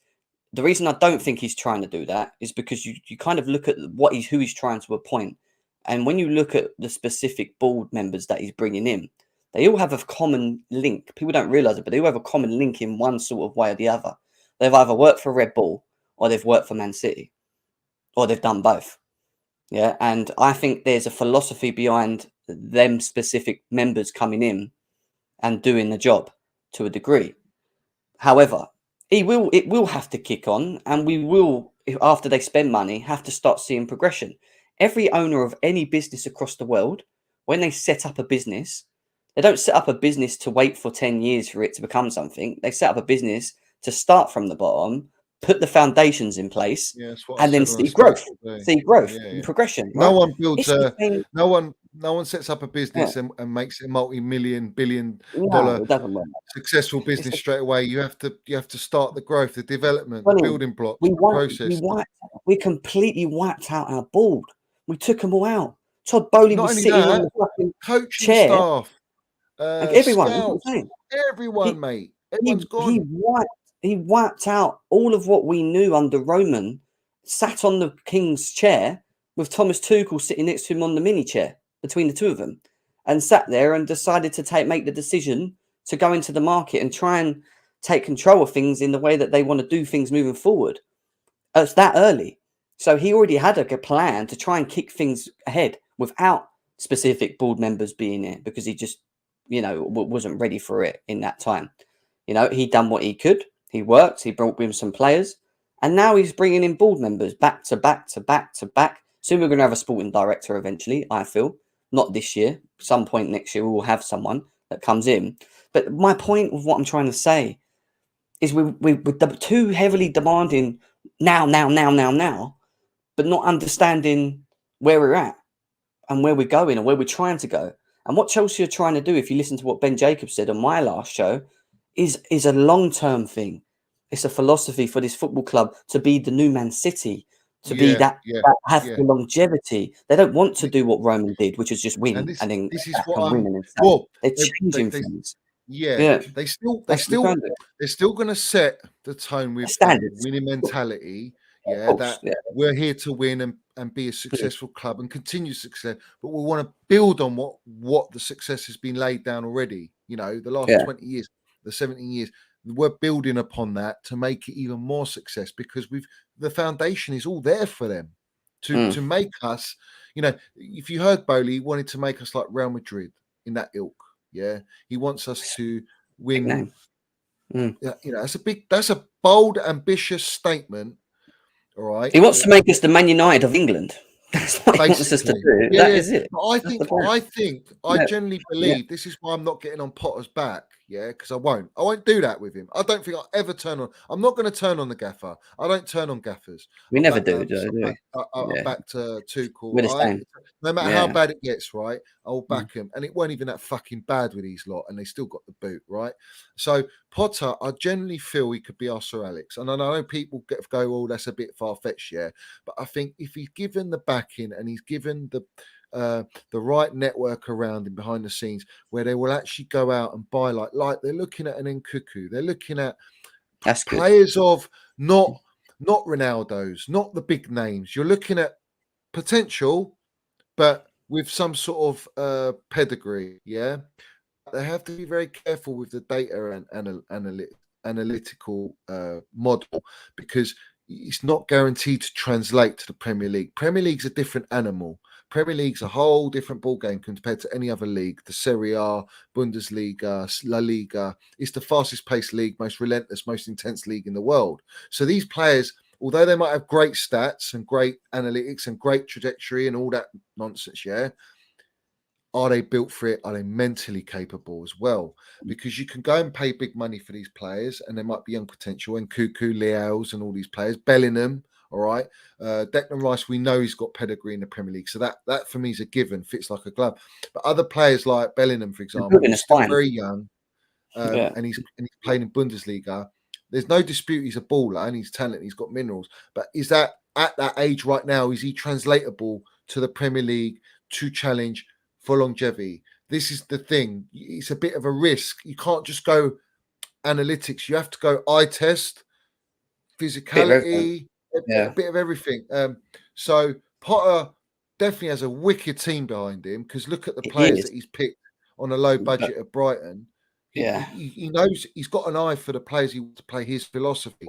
Let's give him the time to do that, because I honestly think if he's given the tools, all right, like Tuchel, it goes with Tuchel as well. But I think with Potter, he's got this brand of football which is beautiful to watch. You know, it's fantastic to watch. Even when we played them, they're a very hard team to play against, just because they're very good with the ball. They're just so good with the ball. They're very good at pressing. They play as a unit, as a team. But he likes to change tactics within the games. And Tuchel did that as well. He wanted to do that, and a lot managed to do that. But I think he has the ability. It does, but again, it goes back to the board has to forget the fan base. He's got a fucking sack. I agree with that. They need to stop that. I agree with that. But the expectations is an important thing, because as we move forward and the missing pieces of the puzzle of the board gets fitted, and then we start seeing the recruitment policy, and like you said, the Nkunku's coming in, a Declan Rice, whoever the fuck comes in, and then the spine starts appearing, and things are all appearing, and Potter's there. What's going to happen is Chelsea slowly and surely going to start doing this behind the scenes, and I'm talking about progression. The idea, when you look at the profile players that we're bringing in, we're going to start fulfilling the areas. We're going to have a stronger squad. We're going to have a spine, all right? And all of the missing pieces with the board, with the sporting director, the players that we need, that's all going to be done. I do think we're going to do this, right? Problem with the Graham Potter's got is that while they're doing that, the board, and they're giving him that, he needs to follow with, and that for me is in results. Where the issue becomes is if he doesn't get the best out of what he's being given, and we're fulfilling that squad, and it's a very good squad, and we're not closing the gaps. So that if he's doing that, and this is the unexpected with Potter, because we don't know if once he's given the tools and all these quality players, the depth, has he got it to drive Chelsea for a title, which is what we want. I want the Premier League. This is the thing.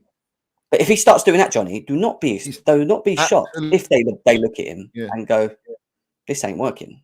We need to change this quickly, because we're doing it right." Yeah, so it could happen. This is what. Yeah, no, true. Of course, anything can happen, but this is my thing. This is what Potter has to do. This is a fundamental, regardless of who we buy, what we do, what position we're in. All right, and this only comes to fruition with the owner's backing. All right, Potter has to cut out player power, and he has to make a stand. He has to, for example, let's just bring up Pulisic, because he's got a history of it.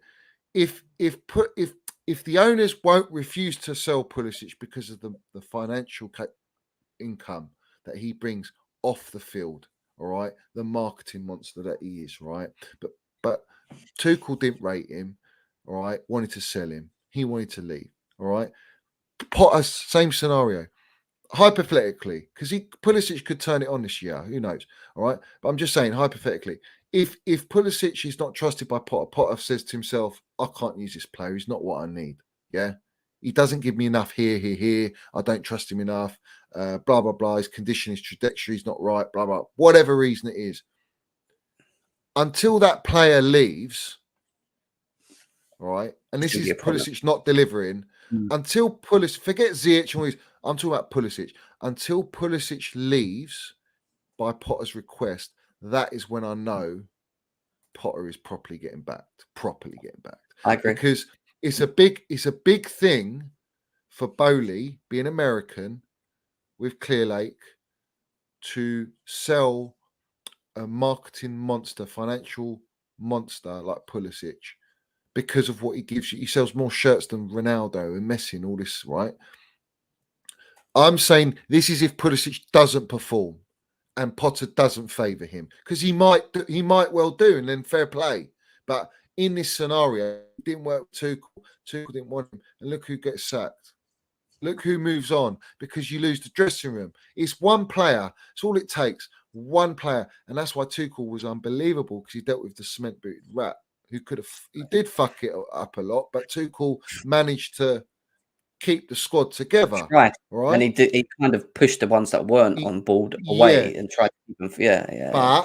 But because the owners see him as the most valuable asset at that time before the sanctioning, what was Tuchel forced to do? He had to play the rat after the Liverpool game he didn't play. He played him 13 games, 9 games consecutively, and then he rested him or alternated him or whatever. He played 13 games in a row. He scored 1 goal against Plymouth, 1 goal against Chesterfield. That was it for that 13-game period, while Kai Havertz was rotting on the bench.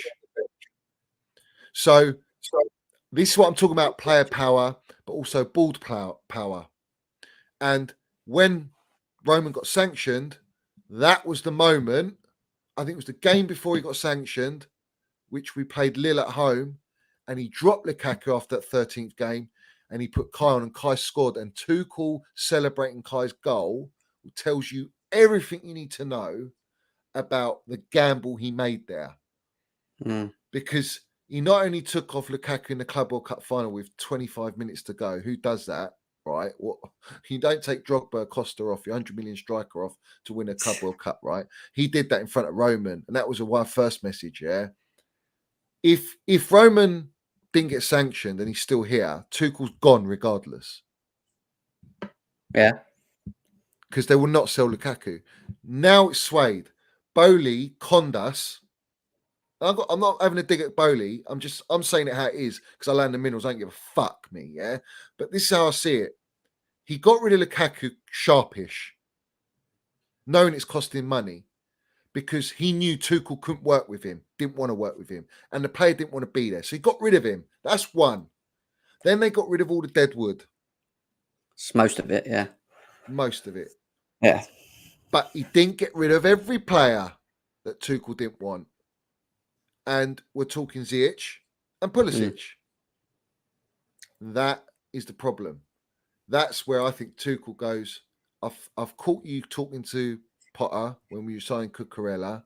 Do we even know Cucurella's a fucking thingy signing, Tuchel signing? Because as far as we were told, Pep, he only wanted to go City, and that's Pep's number one choice, right?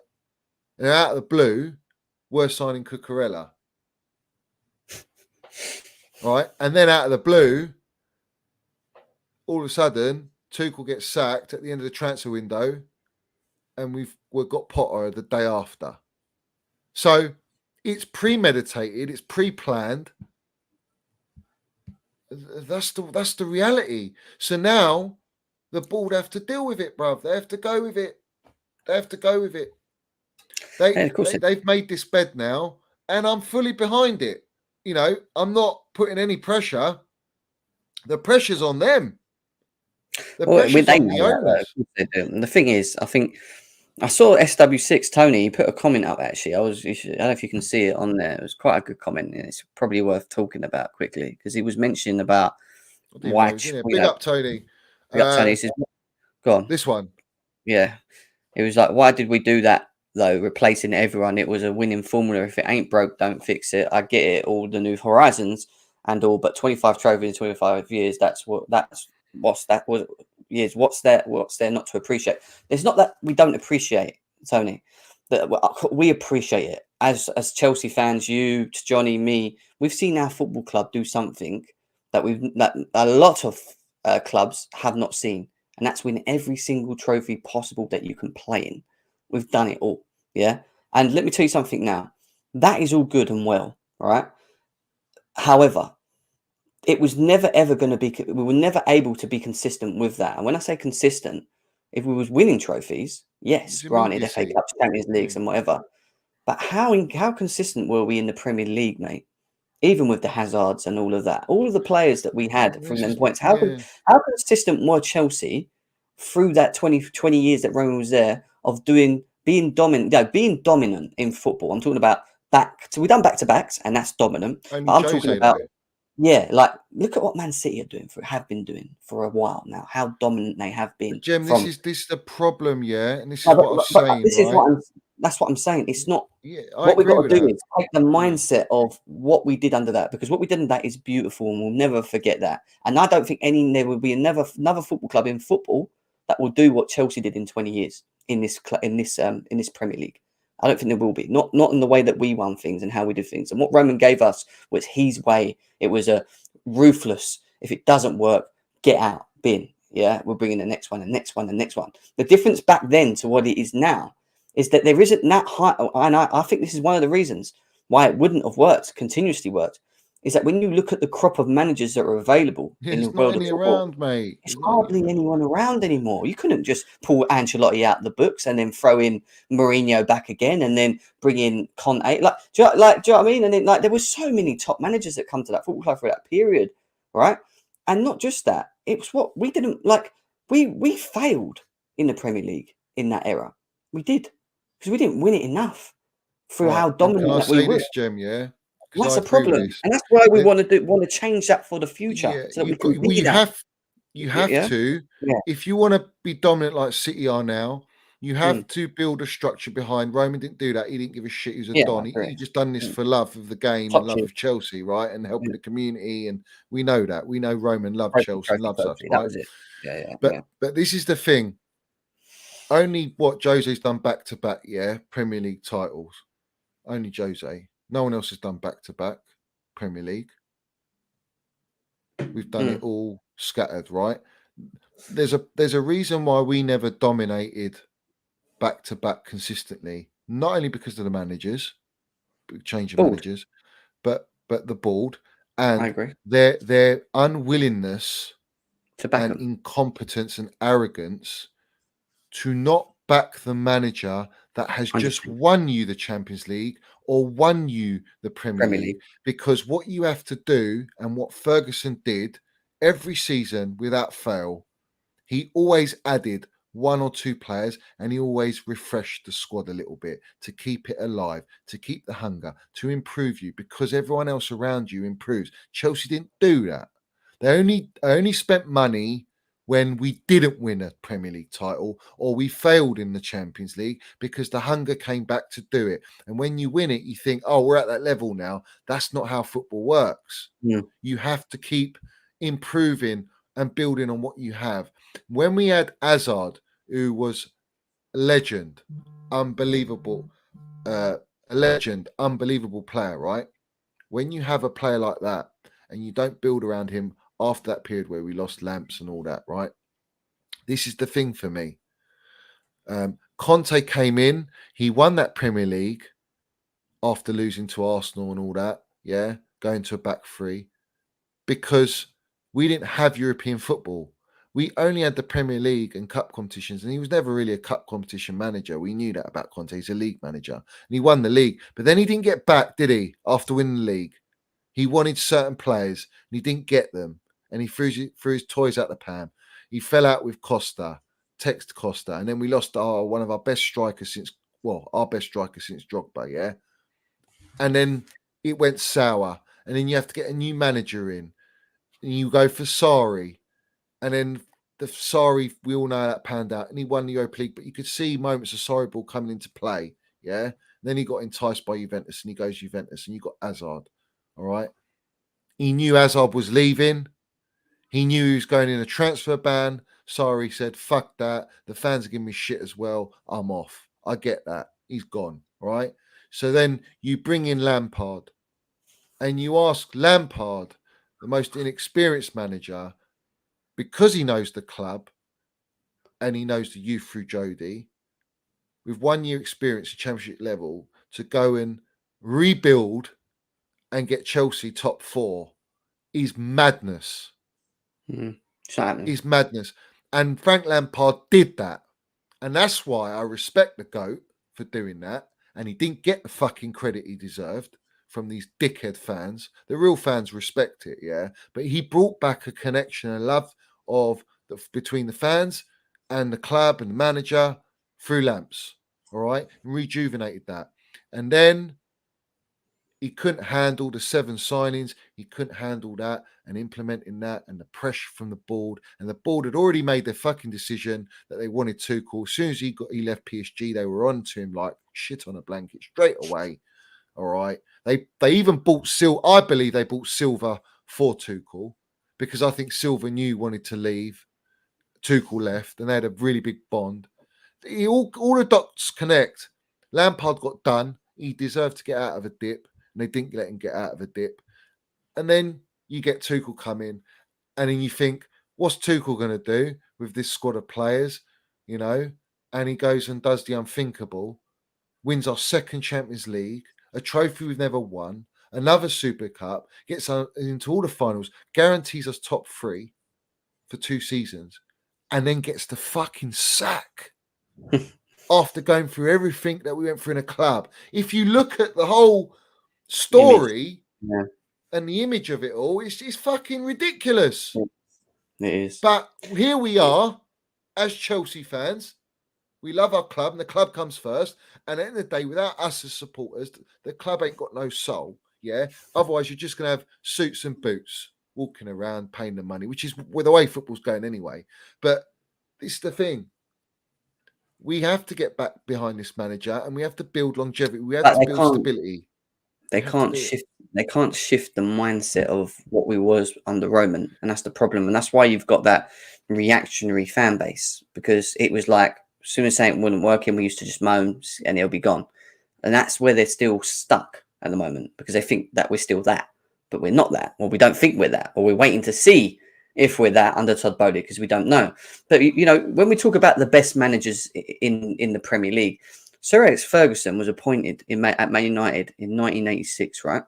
He won his first trophy in 1990, and that was an FA Cup. He didn't win the Premier League/League Cup, which is what it was called back then, until 1991. Look how long, again, it took for him to build the structure, even back then, to build the structure from what it was when he first got in, when he wasn't winning and they weren't successful, 4 years later to winning the first trophy, to the year later then kicking on and becoming dominant, outfit that they did. It took progression and it took time and they stuck by him. They gave him the system, and he ended up becoming the best manager in the Premier League based upon what he'd won. Yeah, my point being is when you give time to managers, that maybe don't have the resume, it's either going to go one way or the other. Don't get me wrong, but it's about giving them the opportunity to do that. At Chelsea, you couldn't do that because if you won it 1 year and you didn't do well with the second year, you're gone. And that was the attitude of how we was and have been for a very long time. That has to kind of change now. We have to look forward. We have to adapt with the times. Man City under Pep Guardiola didn't win the title the first year. They were third. Even he struggled with the players that he had. All right, he got there quickly with it, because he kind of still had a Spanish and some players and whatever. He just needed specific, and this is why I talk about Chelsea like this, specific profile of players to come in to make that system better so that when they brought them in, they just fit in. There was no bedding. Like they had a bit of bedding time, but they didn't need it because the way that he had them playing suited the player that they brought in. What is one of the biggest things Chelsea used to fuck up on doing and have done under Roman, especially in the later stages? We'll go knowing we need a specific player, but the specific type of player that we bring in, number one, usually isn't one of the manager's choices. It's usually a ball choice. And number two, doesn't fit the system. And we already seen it with Romelu Lukaku. Yeah. Because they're not footballing brains. They're marketing brains. They're business brains. Exactly. What they did was look at the digits and how many goals he scored in that season and and how much noise they're making out in the world. And that's how we solve things. That's not how it works. And that's why Bowley has appointed these specific members to come in, not only to just find the biggest European hot shot out there like an Nkunku who's well known, for example. But to go out and find the next maybe big thing in the Premier League that's going to come to Chelsea, and it's across Europe, like the boy from Russia. Look at that young boy from Russia. I've watched a couple of bits from him. I'm not going to say he's that level yet, but from what I saw of him, he looks really good, and he wants to come to Chelsea in January. Yeah, they're going to be looking. The type of profile players that Chelsea are going to go for are not going to be Mbappe, Haaland, all the time. No. Players, the best marquee players out there that everyone knows about. Let's take them from their teams and bring them to Chelsea and have that same mindset. We might do it for one or two of the players in certain positions, but I tell you now, he will want. He will want a marquee signing. Don't get me wrong, I agree. But the idea moving forward in progression of this football club, and I'm only talking from what I think. It's not what I think's is going to happen. It's what I feel maybe happen is that they're going to try and recruit players across Europe that maybe people know about, but fit the system that we play and improve the system we play, and then grow into becoming world-class players. So they might be good players. They might not be world-class players. They might just be good. You know what it is, Jem? And that's what Man City did. No, but what I'm saying is that's what Man City did, because look at Rodri when they brought him in. Yeah, he was nothing. Yeah. Look where he is now. One of the world best in his position in the world. Has been for a while. It's about building a world-class team. Because the profile players we've missed a DM. For how many seasons have we missed a defensive midfielder, a Mikel, an Essien type player, a Makelele type player? I know we got Kante, but a sitter, a proper sitter. It's not rocket science for these owners to fucking realise when we won the leagues what players we had in our midfield. I mean, we could do it, Johnny. I'm not joking. I know what we need. I think you know what we need. It's not of course, but why don't they fucking well do it? Is my thing. It's like. What are you doing? You're spending all this money on players that are just named players, or you want to show you got bollocks, taking Werner off Liverpool and all this shit, when Werner's not even a player that we needed at that point. We needed you win and lose games in midfield, and your midfield was never strong enough, man. You bought Jorginho because of Sarri. Yeah. And then we're stuck with Jorginho, and Jorginho's a limited player to an extent, but you ain't bought the components to help Jorginho get the best out of him. Instead, you're relying on other players to push and make up for the deficiencies. And it's not sustainable. And that's why you don't win the league. The only marquee signing we should have made under Thomas Tuchel in that first season was Haaland for me. That was it. That's the one. Of course. That was the only one where we fucked up on. We spent blaming me like it was my fucking fault we didn't sign Haaland. They were going mad at me, bro. We thought it was going to happen, didn't we? But it's probably a done deal. You had to go out and buy that player, and everyone was like, "No, he's only going to be here for 2 seasons." He needs to adjust, right? And Lukaku's better. We get Lukaku. He hasn't got a touch. He can't link up play. He's not that. The key was Haaland can't play possession football. It's the Premier League. It's not Bundesliga. Oh shit! He just mudded them, and it tells you everything about these lot. What their ball IQ is. Well, don't get me wrong. Having Haaland would have been great, and he would have scored goals at Chelsea. We still would have needed creators. Don't get me wrong. And he may have had games where he just disappeared eventually. Think about that season where Timo Werner robbed Mount of like 16 assists. If that was Haaland, he's bagging, mate. Or even Lukaku's chances. He missed fucking chance against Juventus when we were losing 1-0 away. It was 1-1. Yeah, that chance. And that we're back in the game. Haaland scores that. The other one with the header against Real Madrid at home with 3-1 behind, and he gets a fucking header of 2 yards out, and he headers it over the bar from 2 yards. Haaland scoring that. There's so many moments that you just know if Haaland is in that position, it's a goal. That is it. End of. And this is that debate's been squashed for him going Man City and doing what he's doing at the moment, breaking records. He's going to break more records there as well. It is what it is. I moved on from that. But now we're going on to Nkunku. And Nkunku, I tell you now, I don't know if you watched enough of him, Johnny. He is a good player. He is a player that I think is what we need in terms of the versatility. I said I wanted him last season, Nkunku. So I'm glad that we're hopefully trying to get that done. With Sterling, with Mount, with hopefully Havertz as well. I know so many Chelsea fans are saying sell Havertz to fucking. I'm not listening. to that. Fuck that, suck that off. None of that on here. But what I'd say this, yeah, I think Liao. I think Liao's built for the Prem. Oh yeah, his ability to be able to dribble. I think he'd be perfect. That's what we miss. That dribbling ability, mate. That's someone that gets the ball and commits. But strong, players. but built, strong, built for it, and dribbles. You know what I like about Liao is as soon as he gets the ball, the first thing in his head is I'm going to beat you. And we don't. And we got Sterling and Pulisic, and they only do that when they want to do that. And that's a problem. That's a big problem. Look at Eden Hazard now. Effective he was because every time he got the ball, it was I'm going to beat you. I'm going to take you on. I'm going to take you on, and I'm going to fucking put it in the back of the net. That's Liao's kind of attitude when I watch him. Yeah, and I think he has got the abilities. But the problem is for Chelsea, and we have to be serious.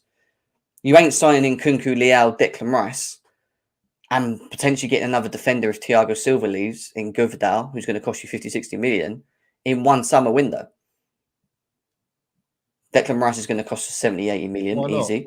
Why not? Because then Kunku's going to cost us 50 odd mil. Yeah. Liao's going to cost us a good 80 to 100 mil. Declan Rice is going to cost us a good 70 to 80 mil. Well, this is the thing, Jem. I think Guvdal's going to cost us 50, 60 mil. We're not spending all of that in one window. I don't think we're going to sell. We're going to sell players. I think it's imperative that you get two midfielders. All right. I'll tell you the two midfielders I want. The two midfielders that I want, and I think we should go all out and get. He's well, obviously Declan's Rice, yeah. Rice got the minerals. De Jong. Oh yeah, I mean, even he's going to cost you 89 mil, though, isn't he? Yeah, that's the problem. You know what? That's your midfield with Mason Mount set up, and you can have Georgie as a backup and play rotation with cover. That midfield there. So you got Kovacic, Mount, Jorginho, Declan Rice, De Jong. That's 5 midfielders. That is more than all the minerals in there, offering you balance. Let me ask you this: Would you sacrifice at the two? Would you sacrifice Liao for De Jong?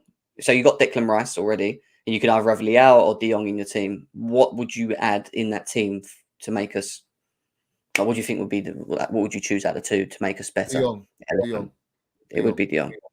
Because De Jong, the difference with De Jong is his progressiveness and skill, his ability to keep the ball, and his eye for a pass in that deep middle of the park with Mason Mount. Because you know Mason Mount's been likened to Cruyff and De Jong, like they've all been likened to each other, yeah? Mm. So I can see that working with Declan Rice sitting. Yeah, I'll be honest. I'll probably take Liao. And the only reason I say, and I like De Jong, the reason I say that is because if you get Declan Rice and Zakaria turns out to be half decent and he's usable, and you've got him, you've got Kovacic and you've got Jorginho, and you throw Mount in there, that's 5 midfielders, right? But if you get Kovacic injured, which is likely to be injured, all right? De Jong is that player. He's a player that unlocks in the midfield. I agree, but then Ziyech's leaving, so you lose a forward. Pulisic could potentially leave, so you lose a forward. And Kuku comes in. By Liao and Kuku. That's what I'm saying, but that's why I'm saying if I couldn't get 2 midfielders, which I know we need 2 midfielders, what I would do, I'll be honest with you, is I would get Declan Rice, and I'd get maybe a potential Sangari type of player, another sort of player like Alvarez and all that type of just geezer. That type of geezer, just but on a cheaper wage. Not that I don't want De Jong. If De Jong was available and he was like, I'm leaving, this summer I'm leaving, I'd go Chelsea, go and get him. But they're different players, De Jong. This is the thing. De Jong is my Kovacic upgrade. Yeah, no, I agree. But they're different profile players. Yeah. However, what you could do with Deckers is if you had a Alvarez or a Sangari along with him, you could play one of them two in that DM role and have Deckers a bit more in front of him, more box to box with a Kovacic if we played the 3. Because I think Deckers is quite progressive with the ball. I think you give him the ball there, he loves carrying it and he's got a good pass. I think he could do that job and also obviously do the job of covering and helping Alvarez, whoever it is behind, who's sitting, who's more of a sitter, if we had to accommodate Declan Rice, I'm saying, rather than just play him as that pivot, which I don't mind. I would play him as the main one. But if you bought an Alvarez, you could push Deckers a bit forward. because he's got the energy to do that as well. No, I think he Decker's gives- has got the ability to play fill-in centre back, which allows you to play back four, right? So in event or whatever of danger, you can go back three with Decker's there, protection, or you can cover like Zakaria cover Koulibaly. He can also play a 6. I know he's not actually a 6, but he can play that role, and he's also a fantastic box to box as well. Whereas That's what if I'm you saying. look at a Bellingham, he's a box to box. He's not a 6. He's not a DM. And Nor's De if Jong. you look at De Jong also played centre back younger, right? So De Jong's got that ability to be in that event, alternate with Rice. What I'm saying, in a great teams, what I've noticed in great teams, you'd always have the midfielders aware. Like Mount does this a lot, where a teammate's out of position, but you already know to cover him automatically. Yeah, it's an understanding. Yeah. And I think Rice and De Jong have the minerals and the capability to both do that because they've got that positions in their locker. All right. Yeah. Some players just don't have that in their locker to do. You could also play Georgie as a sitter with De Jong and Declan Rice. Right. Sounds like you're playing FIFA Ultimate Team here. No, but it's realistic. You can get De Jong for 70 million. He's going to be on. No, he's going to be on 1 year left, isn't he? He's going to be. It was originally about 80 odd, so they're still going to push for like 50, 60, whatever. Yeah, but he's got a year left on his contract. It depends what you get Rice for, because you're not spending 100 mil on Rice and then getting Dion for 60. I don't see that happening, or 50.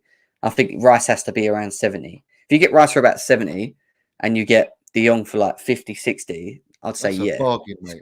That's a fucking and then bargain. you're getting Kunku for only 50 as well, which is fucking like the bollocks anyway. So you get him in, and then you go right defense, Gavardia, someone, because we're probably if Silva goes, we're going to need Gavardia is your replacement for Silva. Yeah, and then we just need Silva. We just need one more creator. I'm telling you, we just need to throw Lee out. If we could get all of our wood, no, but Jem, you've forgotten one player. Is that Zakaria? Zakaria? No, Zakaria. Is it the Russian kid? Ashgarian, whatever it's called. Yeah, Asgarian or something. Yeah. He's good. He looks a baller. He does, but he's got the ability to dribble and be trickery in that. That's all you need. The midfield is the key area. I agree. We do need to sort it. However, that's it. However, we do need a dribbler as well. We need someone that's going to actually create in a different way, so that when Dion gets the ball in midfield and he looks up and he sees that Leao, for its type player running in front of him, that he receives the ball and then he can then dribble, create space for himself, and then either take a shot or has the ability to play the ball across. And that's where Havertz comes in, and whoever else in the space if they're around. You know what I mean? Or Bamiyang if he's still here, whatever. So Zakaria, no, that's it, Steppers. Yeah, Zakaria. Yeah, he looks good, mate. He does. I've been watching something. Guys, but again, hit that like button as well, guys. Get me up to 200 likes minimum. I think I'm shy off 150. Get me 200 likes. If you ain't subscribed, subscribe. We've got Jem's channel, GNA TV. Subscribe to his channel as well. We got Tony's one, Chelsea SW6 in here. Subscribe to him as well. Subscribe to what's he called? Hold on. Let me bring him up because I've forgotten what his thing is. Hold on. Here it is. Yeah, the geezer here. What's his name? Mason Mount has tweeted the video. Yeah. For Kids and Marsh.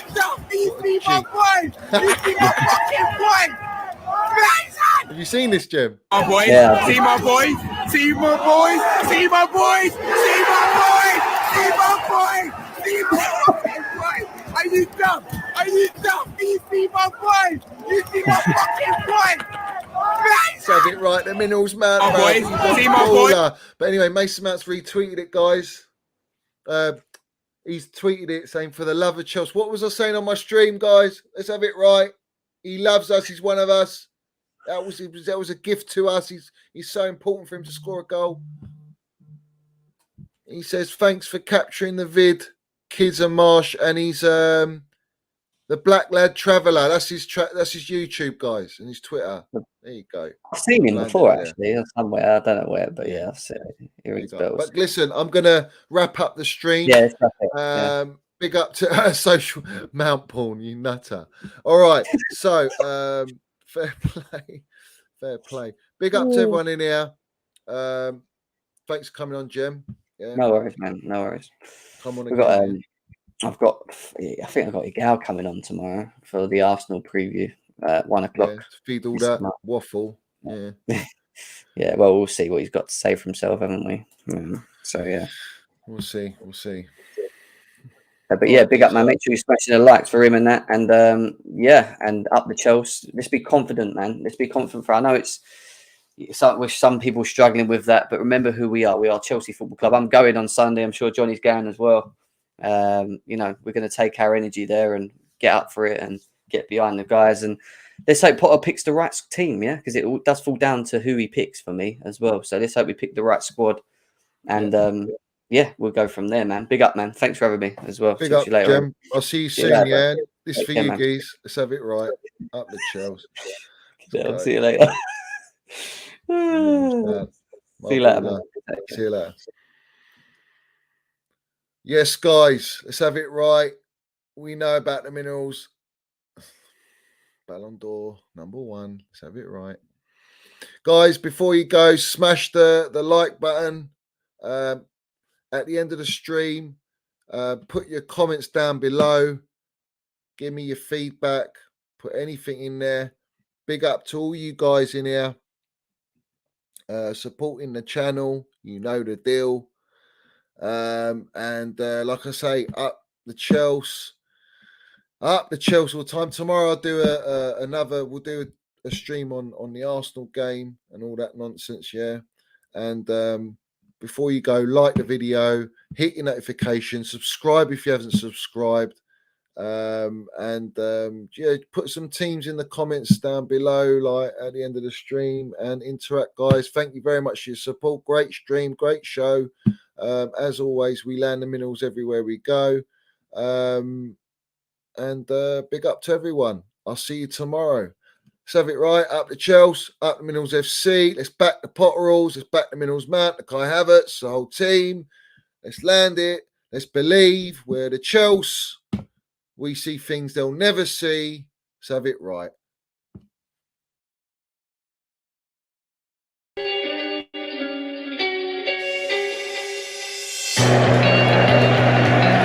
Right, pride of London. London is blue. Let's have it right. Up the Chelsea, up the Minerals FC. Let's go.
Hey, Johnny's got the fucking minerals, mate.